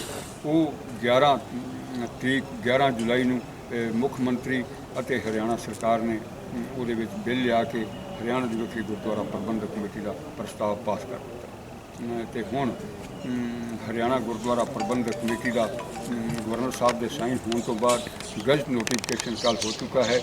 ਹੁਣ ਹਾਲਾਤ ਇਹ ਹਨ ਕਿ ਹਰਿਆਣਾ ਗੁਰਦੁਆਰਾ ਪ੍ਰਬੰਧਕ ਕਮੇਟੀ ਹਰਿਆਣੇ ਦੇ ਵਿੱਚ ਹੋਂਦ ਵਿੱਚ ਆ ਚੁੱਕੀ ਹੈ, ਕਾਨੂੰਨ ਬਣ ਚੁੱਕਾ ਹੈ ਤੇ ਸ਼੍ਰੋਮਣੀ ਗੁਰਦੁਆਰਾ ਪ੍ਰਬੰਧਕ ਕਮੇਟੀ ਦਾ ਜੋ ਕੰਟਰੋਲ ਹੈ ਉਹ ਹਰਿਆਣੇ ਦੇ ਗੁਰਦੁਆਰਿਆਂ ਤੋਂ ਖਤਮ ਹੋ ਕੇ ਤੇ ਹਰਿਆਣੇ ਦੇ ਸਿੱਖਾਂ ਦੇ ਕੋਲ ਇਸ ਪ੍ਰਬੰਧ ਨੂੰ ਕਾਨੂੰਨੀ ਰੂਪ ਦੇ ਦਿੱਤਾ। ਤੇ ਹਰਿਆਣੇ ਦੇ ਵਿੱਚ ਇਸ ਟਾਈਮ 52 ਗੁਰਦੁਆਰੇ ਹਨ ਜਿਨ੍ਹਾਂ ਦਾ ਪ੍ਰਬੰਧ 8 ਗੁਰਦੁਆਰੇ ਦਫਾ 85 ਦੇ ਅੰਡਰ ਆਉਂਦੇ ਹਨ ਅਤੇ 44 ਗੁਰਦੁਆਰੇ ਜੋ ਹਨ 87 A ਤੇ 87B ਦੇ ਵਿੱਚ ਜਿੱਥੇ ਲੋਕਲ ਕਮੇਟੀਆਂ ਤੇ ਨੋਟੀਫਾਈਡ ਕਮੇਟੀਆਂ ਹਨ। ਅਜੇ ਤੱਕ ਤਾਂ ਪ੍ਰਬੰਧ ਜੋ ਹੈ ਉਹ ਸ਼੍ਰੋਮਣੀ ਗੁਰਦੁਆਰਾ ਪ੍ਰਬੰਧਕ ਕਮੇਟੀ ਵੱਲੋਂ ਕੀਤਾ ਜਾ ਰਿਹਾ ਹੈ। 2 ਲੋਕਲ ਕਮੇਟੀਆਂ ਹਨ, ਇੱਕ 9ਵੀਂ ਪਾਤਸ਼ਾਹੀ ਕੈਥਲ ਤੇ ਦੂਜੀ ਪਹਿਲੀ ਪਾਤਸ਼ਾਹੀ 6ਵੀਂ ਪਾਤਸ਼ਾਹੀ ਭੇਵਾ ਜਿਨ੍ਹਾਂ ਦਾ ਪ੍ਰਬੰਧ ਹਰਿਆਣੇ ਗੁਰਦੁਆਰਾ ਪ੍ਰਬੰਧਕ ਕਮੇਟੀ ਕਰਦੀ। ਸੀਐਮ ਸਾਹਿਬ ਦੇ ਕੋਲ ਇਸ ਕਰਕੇ ਹਰਿਆਣਾ ਦੇ ਸਿੱਖਾਂ ਦੀ ਕੱਲ੍ਹ ਮੀਟਿੰਗ ਹੋਈ ਕਿ ਜੋ ਪੰਜਾਬ ਦੇ ਲੀਡਰਾਂ ਨੇ ਅਕਾਲੀ ਦਲ ਬਾਦਲ ਤੇ ਸ਼੍ਰੋਮਣੀ ਗੁਰਦੁਆਰਾ ਪ੍ਰਬੰਧਕ ਕਮੇਟੀ ਨੇ ਆਪਣੀ ਟਾਸਕ ਫੋਰਸ ਰਾਹੀਂ ਹਰਿਆਣੇ ਦੇ ਗੁਰਦੁਆਰਿਆਂ ਤੇ ਨਜਾਇਜ਼ ਕਬਜ਼ਾ ਕਰਕੇ ਬੈਠੇ ਹਨ, ਜਿਹਦੇ ਨਾਲ ਹਰਿਆਣੇ ਦੇ ਵਿੱਚ ਸ਼ਾਂਤੀ ਭੰਗ ਹੋ ਰਹੀ ਹੈ ਅਤੇ ਸਿੱਖ ਸੰਗਤ ਨੂੰ ਗੁਰਦੁਆਰਿਆਂ ਦੇ ਵਿੱਚ ਬਹੁਤ ਵੱਡੀਆਂ ਮੁਸ਼ਕਲਾਂ ਪੈਦਾ ਹੋ ਰਹੀਆਂ ਨੇ। ਸਿੰਘ ਸਾਹਿਬ ਕੋਲ ਬੇਨਤੀ ਕੀਤੀ ਹੈ ਕਿ ਤੁਰੰਤ ਪ੍ਰਭਾਵ ਤੇ ਸਰਕਾਰ ਉਹਨਾਂ ਗਲਤ ਅਨਸਰਾਂ ਨੂੰ ਅਤੇ ਜੋ ਟਾਸਕ ਫੋਰਸ ਤੇ ਨਜਾਇਜ਼ ਹਥਿਆਰ ਲੈ ਕੇ ਬੈਠੇ ਹਨ ਗੁਰੂ ਘਰਾਂ ਦੀਆਂ ਗੋਲਕਾਂ ਨੂੰ ਬੇਦਰਦੀ ਦੇ ਨਾਲ ਸ਼੍ਰੋਮਣੀ ਕਮੇਟੀ ਦੁਆਰਾ ਲਟਾਇਆ ਜਾ ਰਿਹਾ ਹੈ, ਉਹ ਗੁਰੂ ਘਰ ਖਾਲੀ ਕਰਵਾਏ ਜਾਣ ਤੇ ਗੁਰੂ ਘਰਾਂ ਦਾ ਪ੍ਰਬੰਧ ਹੈ ਉਹ ਹਰਿਆਣਾ ਦੇ ਸਿੱਖਾਂ ਨੂੰ ਸੌਂਪਿਆ ਜਾਏ। ਤੇ ਸੀਐਮ ਸਾਹਿਬ ਨੇ ਭਰੋਸਾ ਦਿੱਤਾ ਹੈ ਕਿ ਅਸੀਂ ਛੇਤੀ ਹੀ ਜੋ ਐਗਜ਼ੈਕਟਿਵ ਜੋ ਅਡੋਕ ਕਮੇਟੀ ਬਣਨੀ ਹੈ ਉਹਨੂੰ ਛੇਤੀ ਹੀ ਕਮੇਟੀ ਨੂੰ ਬਣਾ ਕੇ ਤੇ ਹਰਿਆਣਾ ਦੇ ਸਿੱਖਾਂ ਦੇ ਹੱਥ ਸੌਂਪ ਦਿਆਂਗੇ। ਤੇ ਅਸਾਂ ਵੀ ਇਹ ਹਰਿਆਣੇ ਦੀ ਸਿੱਖ ਸੰਗਤ ਵੱਲੋਂ ਇਹ ਪ੍ਰਸ਼ਨ ਦਵਾਇਆ ਕਿ ਹਰਿਆਣੇ ਦੀ ਸਿੱਖ ਸੰਗਤ ਜੋ ਹੈ ਇਹ ਸ਼ਾਂਤੀਪੂਰਵਕ ਕਾਨੂੰਨ ਦੇ ਵਿੱਚ ਰਹਿ ਕੇ ਹਰਿਆਣੇ ਦੇ ਗੁਰਦੁਆਰਿਆਂ ਦੀ ਸੇਵਾ ਸੰਭਾਲੇਗੀ। ਅਸੀਂ ਆਪੇ 'ਚ ਭਰਾ ਮਾਰੂ ਨੀਤੀ ਬਿਲਕੁਲ ਨਹੀਂ ਕਰਾਂਗੇ ਤੇ ਅਮਨ ਸ਼ਾਂਤੀ ਦੇ ਨਾਲ ਹਰਿਆਣੇ ਦੇ ਗੁਰਦੁਆਰਾ ਪ੍ਰਬੰਧਕ ਦਾ ਜੋ ਪ੍ਰਬੰਧ ਹੈ ਉਹ ਲਾ ਉਸ ਅਕਾਲ ਤਖਤ ਸਾਹਿਬ ਸਾਡੇ ਵਾਸਤੇ ਮਹਾਨ ਹੈ, ਇਹ ਸਰਪ੍ਰਸਤ ਹੈ ਅਕਾਲ ਤਖਤ ਸਾਹਿਬ। ਮੈਂ ਅਕਾਲ ਤਖਤ ਬਾਰੇ ਨਾ ਕੋਈ ਬੋਲਦਾ ਹੋਇਆ ਕਿਉਂਕਿ ਸਾਡੀ ਪਰਸੋਂ ਹੀ ਸਿੱਖ ਸੰਗਤ ਨੇ ਇੱਕ ਫੈਸਲਾ ਕੀਤਾ ਹੈ ਕਿ ਜੋ ਸਾਡੇ ਲੀਡਰਾਂ ਨੇ ਕੋਈ ਧਰਮ ਦੀ ਅਵਗਿਆ ਨਹੀਂ ਕੀਤੀ, ਕੋਈ ਸਿੱਖੀ ਦੇ ਵਿੱਚ ਖਲਲ ਨਹੀਂ ਪਾਇਆ, ਕੋਈ ਗੁਰੂ ਘਰਾਂ ਵਿੱਚ ਖਲਲ ਨਹੀਂ ਪਾਇਆ, ਕੋਈ ਇਹਨਾਂ 'ਤੇ ਇਹੋ ਜਿਹਾ ਧਾਰਮਿਕ ਦੋਸ਼ ਨਹੀਂ ਜਿਨ੍ਹਾਂ ਦੀ ਵਜ੍ਹਾ ਦੇ ਨਾਲ ਇਹਨਾਂ ਨੂੰ ਇਹ ਪੰਥ ਤੋਂ ਕੱਢਿਆ ਗਿਆ ਹੈ। ਇਸ ਕਰਕੇ ਇਹ ਹਰਿਆਣਾ ਗੁਰਦੁਆਰਾ ਪ੍ਰਬੰਧਕ ਕਮੇਟੀ ਇਹਨਾਂ ਕੇਵਲ ਲੀਡਰਾਂ ਦੀ ਨਹੀਂ, ਇਹਨਾਂ ਜੋ ਲੜਾਈ ਲੜੀ ਹੈ ਹਰਿਆਣੇ ਦੀ ਸਿੱਖ ਸੰਗਤ ਵਾਸਤੇ ਲੜੀ ਹੈ। ਇਸ ਕਰਕੇ ਅਸੀਂ ਅਕਾਲ ਤਖਤ ਸਾਹਿਬ ਨੂੰ ਬੇਨਤੀ ਕਰਦੇ ਹਾਂ ਕਿ ਇਸ 'ਤੇ ਪੁਨਰ ਵਿਚਾਰ ਕੀਤਾ ਜਾਏ। ਅਸੀਂ ਹੁਣ ਮਸਲਾ ਅਕਾਲ ਤਖਤ ਸਾਹਿਬ ਤੇ ਸੰਗਤ ਵਿੱਚ ਰਹਿ ਗਿਆ ਹੈ, ਅਸੀਂ ਇਹਦੇ ਵਿੱਚ ਕੁਝ ਨਹੀਂ ਕਹਾਂਗੇ। ਜੋ ਸੰਗਤ ਫੈਸਲਾ ਕਰੇਗੀ ਹਰਿਆਣੇ ਸਿੱਖ ਸੰਗਤ ਫੈਸਲਾ ਕਰੇਗੀ ਤੇ ਸਾਨੂੰ ਉਸ ਮਤ ਮੈਂ ਦਿਦਾਰ ਸਿੰਘ ਦਲਵੀ ਸਰਬੱਤ ਸਾਧ ਸੰਗਤ ਨੂੰ ਦੇਸ਼ ਵਿਦੇਸ਼ ਵਿੱਚ ਰਹਿੰਦੀ ਸਾਧ ਸੰਗਤ ਨੂੰ ਵਾਹਿਗੁਰੂ ਜੀ ਕਾ ਖਾਲਸਾ ਵਾਹਿਗੁਰੂ ਜੀ ਕੀ ਫਤਿਹ। ਮੈਂਬਰ ਜਿਹੜੇ ਬਣਨੇ ਨੇ ਉਹ ਐਕਟ ਦੇ ਮੁਤਾਬਕ ਠੀਕ ਹੈ ਜੀ, ਉਹ ਸਰਕਾਰ ਨੇ ਨਾਮੀਨੇਟ ਕਰਨਾ ਹੈ। ਠੀਕ ਹੈ ਜੀ। ਅਸੀਂ ਆਪਸ ਵਿੱਚ ਵਿਚਾਰ ਵਟਾਂਦਰਾ ਕਰਕੇ ਅਸੀਂ ਆਪਣੀ ਸਹਿਮਤੀ ਨਾਲ ਇੱਕ ਲਿਸਟ ਤਿਆਰ ਕੀਤੀ ਹੈ ਜਿਹੜੀ ਕਿ ਅਸੀਂ ਸਰਕਾਰ ਨੂੰ ਦਿਆਂਗੇ। ਅੱਗੋਂ ਸਰਕਾਰ ਦਾ ਅਧਿਕਾਰ ਹੈ ਕਿ ਉਹ ਉਹਦੇ ਬਾਰੇ ਕੀ ਫੈਸਲਾ ਲੈਂਦੀ ਹੈ। ਜਦੋਂ ਕਮੇਟੀ ਬਣ ਗਈ ਨਾਮੀਨੇਟ ਹੋ ਗਈ ਤਾਂ ਉਹਦੀ ਪਹਿਲੀ ਮੀਟਿੰਗ ਹੋਏਗੀ। ਮੀਟਿੰਗ ਦੀ ਪ੍ਰਧਾਨਗੀ ਜਿਹੜੀ ਉਹ ਡੀਸੀ ਸਾਹਿਬ ਕਰਨਗੇ। ਉਹ ਕਮੇਟੀ ਜਿਹੜੀ ਹੋਂਦ ਵਿੱਚ ਜਦੋਂ ਆ ਗਈ ਤਾਂ ਉਹ ਕਿਉਂਕਿ ਐਕਟ ਪਹਿਲਾਂ ਪਾਸ ਹੋ ਚੁੱਕਿਆ ਹੈ, ਇਸ ਵਕਤ ਸ਼੍ਰੋਮਣੀ ਗੁਰਦੁਆਰਾ ਪ੍ਰਬੰਧਕ ਕਮੇਟੀ ਦਾ ਜਿਹੜਾ ਰਾਜ ਕਰਨ ਦਾ ਸਮਾਂ ਸੀਗਾ, ਗੁਰੂ ਘਰ ਦੀ ਸੇਵਾ ਸੰਭਾਲ ਦਾ ਸਮਾਂ ਸੀ, ਉਹ ਖਤਮ ਹੋ ਚੁੱਕਾ ਹੈ। ਇਹ ਕਮੇਟੀ ਜਿਸ ਵਕਤ ਸਰਕਾਰ ਨਾਮੀਨੇਟ ਕਰ ਦੇਗੀ ਉਸੇ ਵਕਤ ਹੀ ਨਵੀਂ ਕਮੇਟੀ ਜਿਹੜੀ ਹੈ ਉਹ ਆਪਣੀ ਸੇਵਾ ਸੰਭਾਲ ਦੀ ਜ਼ਿੰਮੇਵਾਰੀ ਸੰਭਾਲ ਲੇਗੀ। ਸੰਭਾਲਦਿਆਂ ਸਾਰ ਸਾਡੇ ਕੋਲ ਜਿਹੜੇ ਸਭ ਤੋਂ ਪ੍ਰਮੁੱਖ ਕੰਮ ਹੈ, ਇੱਕ ਤਾਂ ਸਿੱਖੀ ਦਾ ਪ੍ਰਚਾਰ ਪ੍ਰਸਾਰ ਜਿਹੜਾ ਕਿ ਪੰਜਾਬ ਵਿੱਚ ਜ਼ੀਰੋ ਹੈ। ਸਭ ਤੋਂ ਵੱਧ ਸਿੱਖੀ ਦੀ ਗਿਣਤੀ, ਸਿੱਖਾਂ ਦੀ ਗਿਣਤੀ, ਉਹ ਸਿੱਖਾਂ ਦਾ ਸੂਬਾ ਹੈ, ਉੱਥੇ ਹੋਇਆ ਕਰਦੀ ਸੀ। ਇਸ ਵਕਤ ਉਹ ਜਿਹੜੀ ਗਿਣਤੀ ਹੈ ਉਹ ਹਰ ਸਾਲ 10% ਤੋਂ ਲੈ ਕੇ 15% ਘਟ ਰਹੀ ਹੈ। ਇੱਥੇ ਹਰਿਆਣੇ ਦੇ ਵਿੱਚ ਜਿਹੜੇ ਸਿੱਖ ਨੇ ਹਰਿਆਣੇ ਦੇ ਉਹਨਾਂ ਨੂੰ ਸਿੱਖੀ ਨਾਲ ਬਹੁਤ ਪਿਆਰ ਹੈ। ਔਰ ਜਿਹੜਾ ਦੂਜੀ ਗੱਲ ਨਸ਼ੇ ਦੀ ਬਿਮਾਰੀ ਹੈ ਜਿਹਦਾ ਜਿਹੜਾ ਕੇਂਦਰ ਹੈ ਉਹ ਪੰਜਾਬ ਹੈ, ਪੰਜਾਬ ਵੱਲੋਂ ਇੱਧਰ ਆ ਰਹੀ ਹੈ। ਸਾਡਾ ਸਭ ਤੋਂ ਵੱਡਾ ਯਤਨ ਇਹ ਹੋਵੇਗਾ ਕਿ ਅਸੀਂ ਆਪਣੀ ਜੇ ਸਿੱਖੀ ਸਰੂਪ ਸੰਭਾਲਣਾ ਅਤੇ ਆਪਣੇ ਬੱਚਿਆਂ ਨੂੰ ਸੰਭਾਲਣਾ, ਆਪਣੀ ਨੌਜਵਾਨਾਂ ਨੂੰ ਸੰਭਾਲਣਾ ਤਾਂ ਅਸੀਂ ਉਹਨਾਂ ਨੂੰ ਨਸ਼ਾ ਮੁਕਤ ਹੋ ਜਾਵਾਂਗੇ। ਇਹ ਜਿਹੜੀ ਉੱਧਰੋਂ ਹਰਜ਼ੀ ਦੀ ਬਿਮਾਰੀ ਆ ਰਹੀ ਹੈ ਉਹ ਅਸੀਂ ਇੱਧਰ ਨਹੀਂ ਆਉਣ ਦਿਆਂਗੇ। ਆਪਣੇ ਜਿਹੜੇ ਨੌਜਵਾਨ ਬੱਚੇ ਨੇ ਉਹਨਾਂ ਨੂੰ ਇਸ ਗੱਲ ਤੋਂ ਪੂਰੇ ਢੰਗ ਦੇ ਨਾਲ ਸੂਚਿਤ ਕੀਤਾ ਜਾਏਗਾ, ਦੱਸਿਆ ਜਾਏਗਾ ਕਿ ਇਸ ਤੋਂ ਵੱਡੀ ਕੋਈ ਲਾਹਨਤ ਨਹੀਂ ਤੇ ਸਿੱਖ ਦਾ ਜਿਹੜਾ ਧਰਮ ਹੈਗਾ ਉਹ ਆਪਣਾ ਨਾਮ ਜਪਣਾ, ਵੰਡ ਛਕਣਾ, ਕਿਰਤ ਕਰਨੀ ਉਹ ਧਰਮ ਹੈ ਤੇ ਇਹ ਨਸ਼ੇ ਵਿੱਚ ਪੈਣਾ ਜਿਹੜਾ ਹੈ ਇਹ ਕੋਈ ਕੰਮ ਨਹੀਂ। ਨਸ਼ਾ ਵੈਸੇ ਬੇਸਿਕਲੀ ਜਿੰਨੇ ਵੀ ਮਹਿੰਗੇ ਨਸ਼ੇ ਨੇ ਉਹਦੀ ਜਿਹੜੀ ਬੁਨਿਆਦ ਹੈ, ਜਿਹੜਾ ਉਹਦਾ ਸੋਰਸ ਹੈ ਉਹ ਸਰਕਾਰ ਵਿੱਚ ਹੁੰਦਾ ਹੈ। ਜੇ ਸਰਕਾਰ ਚਾਹੇ ਤੇ ਨਸ਼ਾ ਤੇ ਇਹ ਬਿਮਾਰੀ ਬਿਲਕੁਲ ਨਹੀਂ ਫੈਲ ਸਕਦੀ। ਅਸੀਂ ਉਮੀਦ ਕਰਦੇ ਹਾਂ ਕਿ ਸਾਡੇ ਇੱਥੇ ਬੱਚੇ ਵੀ ਸਾਡੇ ਨਾਲ ਸਹਿਯੋਗ ਕਰਨਗੇ, ਸੰਗਤ ਵੀ ਸਹਿਯੋਗ ਕਰੇਗੀ, ਸਰਕਾਰ ਵੀ ਸਹਿਯੋਗ ਕਰੇਗੀ ਤੇ ਇਸ ਗੱਲ ਦੀ ਵਜ੍ਹਾ ਕਰਕੇ ਹਰਿਆਣਾ ਸਿੱਖ ਗੁਰਦੁਆਰਾ ਪ੍ਰਬੰਧਕ ਕਮੇਟੀ ਦੇ ਉਪਰਾਲੇ ਸਦਕਾ ਇੱਥੇ ਸਿੱਖੀ ਵਿੱਚ ਵੀ ਸਾਡਾ ਨੰਬਰ 1 ਹੋਵੇਗਾ, ਨਸ਼ਾ ਮੁਕਤ ਸਮਾਜ ਵੀ ਸਾਡਾ ਹੀ ਹੋਵੇਗਾ। ਔਰ ਦੂਜੀ ਜਿਹੜੀ ਗੱਲ ਹੈ ਸਭ ਤੋਂ ਵੱਡੀ ਜਿਹੜੀ ਕਰਨੀ ਹੈ ਉਹ ਇਹ ਆ ਕਿ ਇੱਥੇ ਸਕੂਲ, ਕਾਲਜ, ਹਸਪਤਾਲ ਤੇ ਹੋਰ ਹਰ ਕਿਸਮ ਦੇ ਪੜ੍ਹਾਈ ਦੇ ਜਿਹੜੇ ਕੰਮ ਨੇ, ਜਿਹੜੇ ਅਸਲ ਦੇ ਵਿੱਚ ਵਾਸਤਵ ਵਿੱਚ 1925 ਤੋਂ ਜਿਹੜੀ ਹੈਗੀ ਹੈ ਸ਼੍ਰੋਮਣੀ ਗੁਰਦੁਆਰਾ ਪ੍ਰਬੰਧਕ ਕਮੇਟੀ ਉਹਦਾ ਅਧਿਕਾਰ ਖੇਤਰ ਇਹ ਹਰਿਆਣਾ ਵਿੱਚ ਸੀਗਾ, ਪਰ 1925 ਤੋਂ ਲੱਗ ਕੇ ਇਹਨਾਂ ਨੇ ਕਦੀ ਕੋਈ ਕਿਸੇ ਕਿਸਮ ਦਾ ਕੋਈ ਧਿਆਨ ਨਹੀਂ ਦਿੱਤਾ, ਕਦੀ ਕੋਈ ਇੱਥੇ ਪੈਸਾ ਨਹੀਂ ਲਾਇਆ। 1966 ਤੋਂ ਬਾਅਦੋਂ ਇਹਨਾਂ ਨੇ ਨੀਤੀ ਬਦਲ ਲਈ ਤੇ ਇਹ ਸਾਡੀ ਬਸਤੀ ਹੈ। ਜਿਵੇਂ ਅੰਗਰੇਜ਼ਾਂ ਦੀ ਬਸਤੀ ਸੀ ਹਿੰਦੁਸਤਾਨ, ਤੇ ਅਸੀਂ ਇਹਦੀ ਲੁੱਟ ਖਸੁੱਟ ਕਰਨੀ ਹੈ, ਉਹਨਾਂ ਨੇ ਲੁੱਟ ਖਸੁੱਟ ਕਰਦੇ ਰਹੇ ਤੇ ਉਧਰ ਲੈ ਕੇ ਜਾਂਦੇ ਰਹੇ। ਇਹ ਹੁਣ ਲੁੱਟ ਖਸੁੱਟ ਬੰਦ ਹੋ ਜਾਏਗੀ, ਸਾਡੇ ਕੋਲ ਬਹੁਤ ਸਾਧਨ ਹੋਣਗੇ ਔਰ ਅਸੀਂ ਪੂਰੀ ਇਮਾਨਦਾਰੀ ਨਾਲ, ਵਫਾਦਾਰੀ ਨਾਲ ਇਸ ਕਿਸਮ ਦਾ ਕੰਮ ਕਰਾਂਗੇ ਕਿ ਜਿਹਦੇ ਨਾਲ ਸਾਡੇ ਸਮਾਜ ਦੀ ਤਰੱਕੀ ਹੋਵੇ, ਸਾਡੇ ਸਿੱਖ ਧਰਮ ਦੀ ਤਰੱਕੀ ਹੋਵੇ, ਸਾਰੇ ਹਰਿਆਣੇ ਦੀ ਤਰੱਕੀ ਹੋਵੇ ਔਰ ਇੱਥੇ ਭਾਈਚਾਰਾ ਜਿਹੜਾ ਹੈਗਾ ਉਹ ਆਪਸੀ ਭਾਈਚਾਰਾ ਉਹ ਵਧੇ ਤੇ ਇਸ ਤਰ੍ਹਾਂ ਕਰਕੇ ਜਿਹੜਾ ਸਿੱਖ ਸਮਾਜ ਹੈ ਉਹ ਤਰੱਕੀ ਕਰੇ। ਜੀ ਸਿੱਖਾਂ ਦੀ ਇੱਥੇ ਕਿੰਨੀ ਗਿਣਤੀ ਹੈਗੀ ਹਰਿਆਣੇ ਵਿੱਚ? ਹਰਿਆਣੇ ਵਿੱਚ 37 ਲੱਖ ਸਿੱਖ ਹੈ, 22 ਲੱਖ ਸਿੱਖ ਵੋਟਰ ਹੈ ਔਰ ਇੱਥੇ ਜਿਹੜੇ ਅੰਬਾਲਾ, ਕੋਟਸ਼ਿਤਰ, ਕਰਨਾਲ ਤੇ ਸਿਰਸਾ 4 ਪਾਰਲੀਮੈਂਟਰੀ ਹਲਕਿਆਂ ਦੇ 36 ਅਸੈਂਬਲੀਆਂ ਨੇ। ਇਹਨਾਂ 36 ਅਸੈਂਬਲੀ ਹਲਕਿਆਂ ਵਿੱਚੋਂ 31 ਅਸੈਂਬਲੀ ਹਲਕੇ ਐਸੇ ਜਿੱਥੇ ਵਿੱਚ ਸਿੱਖਾਂ ਦੀ ਇੰਨੀ ਗਿਣਤੀ ਹੈ ਕਿ ਜਿਸ ਉਮੀਦਵਾਰ ਨੂੰ ਜਾਂ ਜਿਸ ਪਾਰਟੀ ਉਹ ਵੋਟ ਪਾਉਣਗੇ ਉਹ ਉਮੀਦਵਾਰ ਜਾਂ ਉਹ ਪਾਰਟੀ ਜਿੱਤਦੀ ਹੈ। ਇਸ ਤਰ੍ਹਾਂ ਕਰਕੇ ਹਰਿਆਣੇ ਦੇ ਵਿੱਚ ਜਿਹੜਾ ਬੈਲੈਂਸ ਹੈ ਉਹਦੀ ਜਿਹੜੀ ਸ਼ਕਤੀ ਹੈ ਉਹ ਕੇਵਲ ਤੇ ਕੇਵਲ ਸਿੱਖਾਂ ਦੇ ਹੱਥ ਵਿੱਚ ਹੈ ਔਰ ਅਸੀਂ ਉਮੀਦ ਕਰ ਰਹੇ ਹਾਂ ਕਿ ਐਸੀ ਇਸ ਕਿਸਮ ਦਾ ਆਪਣੇ ਸਿੱਖ ਭਰਾਵਾਂ ਨੂੰ ਇਸ ਕਿਸਮ ਦੀ ਲੀਡਰਸ਼ਿਪ ਦੇ ਸਕਾਂਗੇ, ਧਾਰਮਿਕ ਲੀਡਰਸ਼ਿਪ, ਸਮਾਜਿਕ ਲੀਡਰਸ਼ਿਪ ਕਿ ਉਹ ਜਿਹੜਾ ਵੋਟ ਬੈਂਕ ਹੈ ਉਹ ਇੱਕ ਪ੍ਰੈਸ਼ਰ ਵੋਟ ਬੈਂਕ ਬਣ ਕੇ ਕਿਸੇ ਇੱਕ ਪਾਸੇ ਪਵੇ, ਕੋਈ ਇਸ ਦਾ ਪ੍ਰੈਸ਼ਰ ਮੰਨੇ, ਕੋਈ ਇਸ ਦਾ ਅਸਰ ਕਬੂਲ ਕਰੇ, ਕਿਸੇ ਨੂੰ ਕੋਈ ਪਤਾ ਲੱਗੇ ਕਿ ਇੱਥੇ ਸਿੱਖ ਸਮਾਜ ਰਹਿੰਦਾ ਹੈ, ਸਿੱਖ ਸਮਾਜ ਦੀ ਇੱਕ ਸ਼ਕਤੀ ਹੈ ਔਰ ਸਿੱਖ ਸਮਾਜ ਜਿਹੜਾ ਹੈ ਉਹ 90 ਵਿੱਚੋਂ ਜੇ 31 ਬੰਦਿਆਂ ਨੂੰ ਐਮਐਲਏ ਬਣਾਉਣ ਦਾ ਇੱਕ ਉਹਦੇ ਹੱਥ ਵਿੱਚ ਚਾਬੀ ਹੋਵੇਗੀ ਤਾਂ ਇਸ ਗੱਲ ਦੇ ਨਾਲ ਅੱਗੇ ਤੋਂ ਹਰਿਆਣੇ ਵਿੱਚ ਜਿਹੜਾ ਸਿੱਖ ਸਮਾਜ ਹੈ ਉਹਦਾ ਸਮਾਜਿਕ ਧਾਰਮਿਕ ਤੋਂ ਇਲਾਵਾ ਉਹਦਾ ਰਾਜਨੀਤਿਕ ਦਬਦਬਾ ਵੀ ਬਣੇਗਾ। ਅੱਜ ਤੱਕ ਅਸੀਂ ਕਿਉਂਕਿ ਇੱਥੇ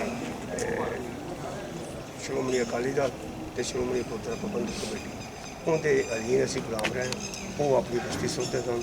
ਉਹਨਾਂ ਨੇ ਤਾਂ ਸਾਡਾ ਕੋਈ ਲੀਡਰ ਨਹੀਂ ਬਣਦਾ, ਨਾ ਸਮਾਜਿਕ, ਨਾ ਧਾਰਮਿਕ ਤੇ ਨਾ ਰਾਜਨੀਤਿਕ, ਬਲਕਿ ਦੂਜੀਆਂ ਪਾਰਟੀਆਂ ਨੂੰ ਜਿਹੜੀਆਂ ਉਹਨਾਂ ਦੇ ਸਹਿਯੋਗੀ ਪਾਰਟੀਆਂ ਨੇ ਉਹਨਾਂ ਦੇ ਲੀਡਰ ਉਭਾਰਦੇ ਰਹੇ ਨੇ। ਸਾਡੇ ਹਲਕਿਆਂ ਦੇ ਵਿੱਚ, ਸਾਡੇ ਸਿੱਖ ਹਲਕਿਆਂ ਵਿੱਚ ਉਹ ਉਹਨਾਂ ਨੂੰ ਖੜੇ ਕਰਦੇ ਰਹੇ ਔਰ ਉਹ ਜਿੱਤਦੇ ਰਹੇ, ਉਹ ਰਾਜ ਸਿੰਘਾਸਨ 'ਤੇ ਬੈਠਦੇ ਰਹੇ।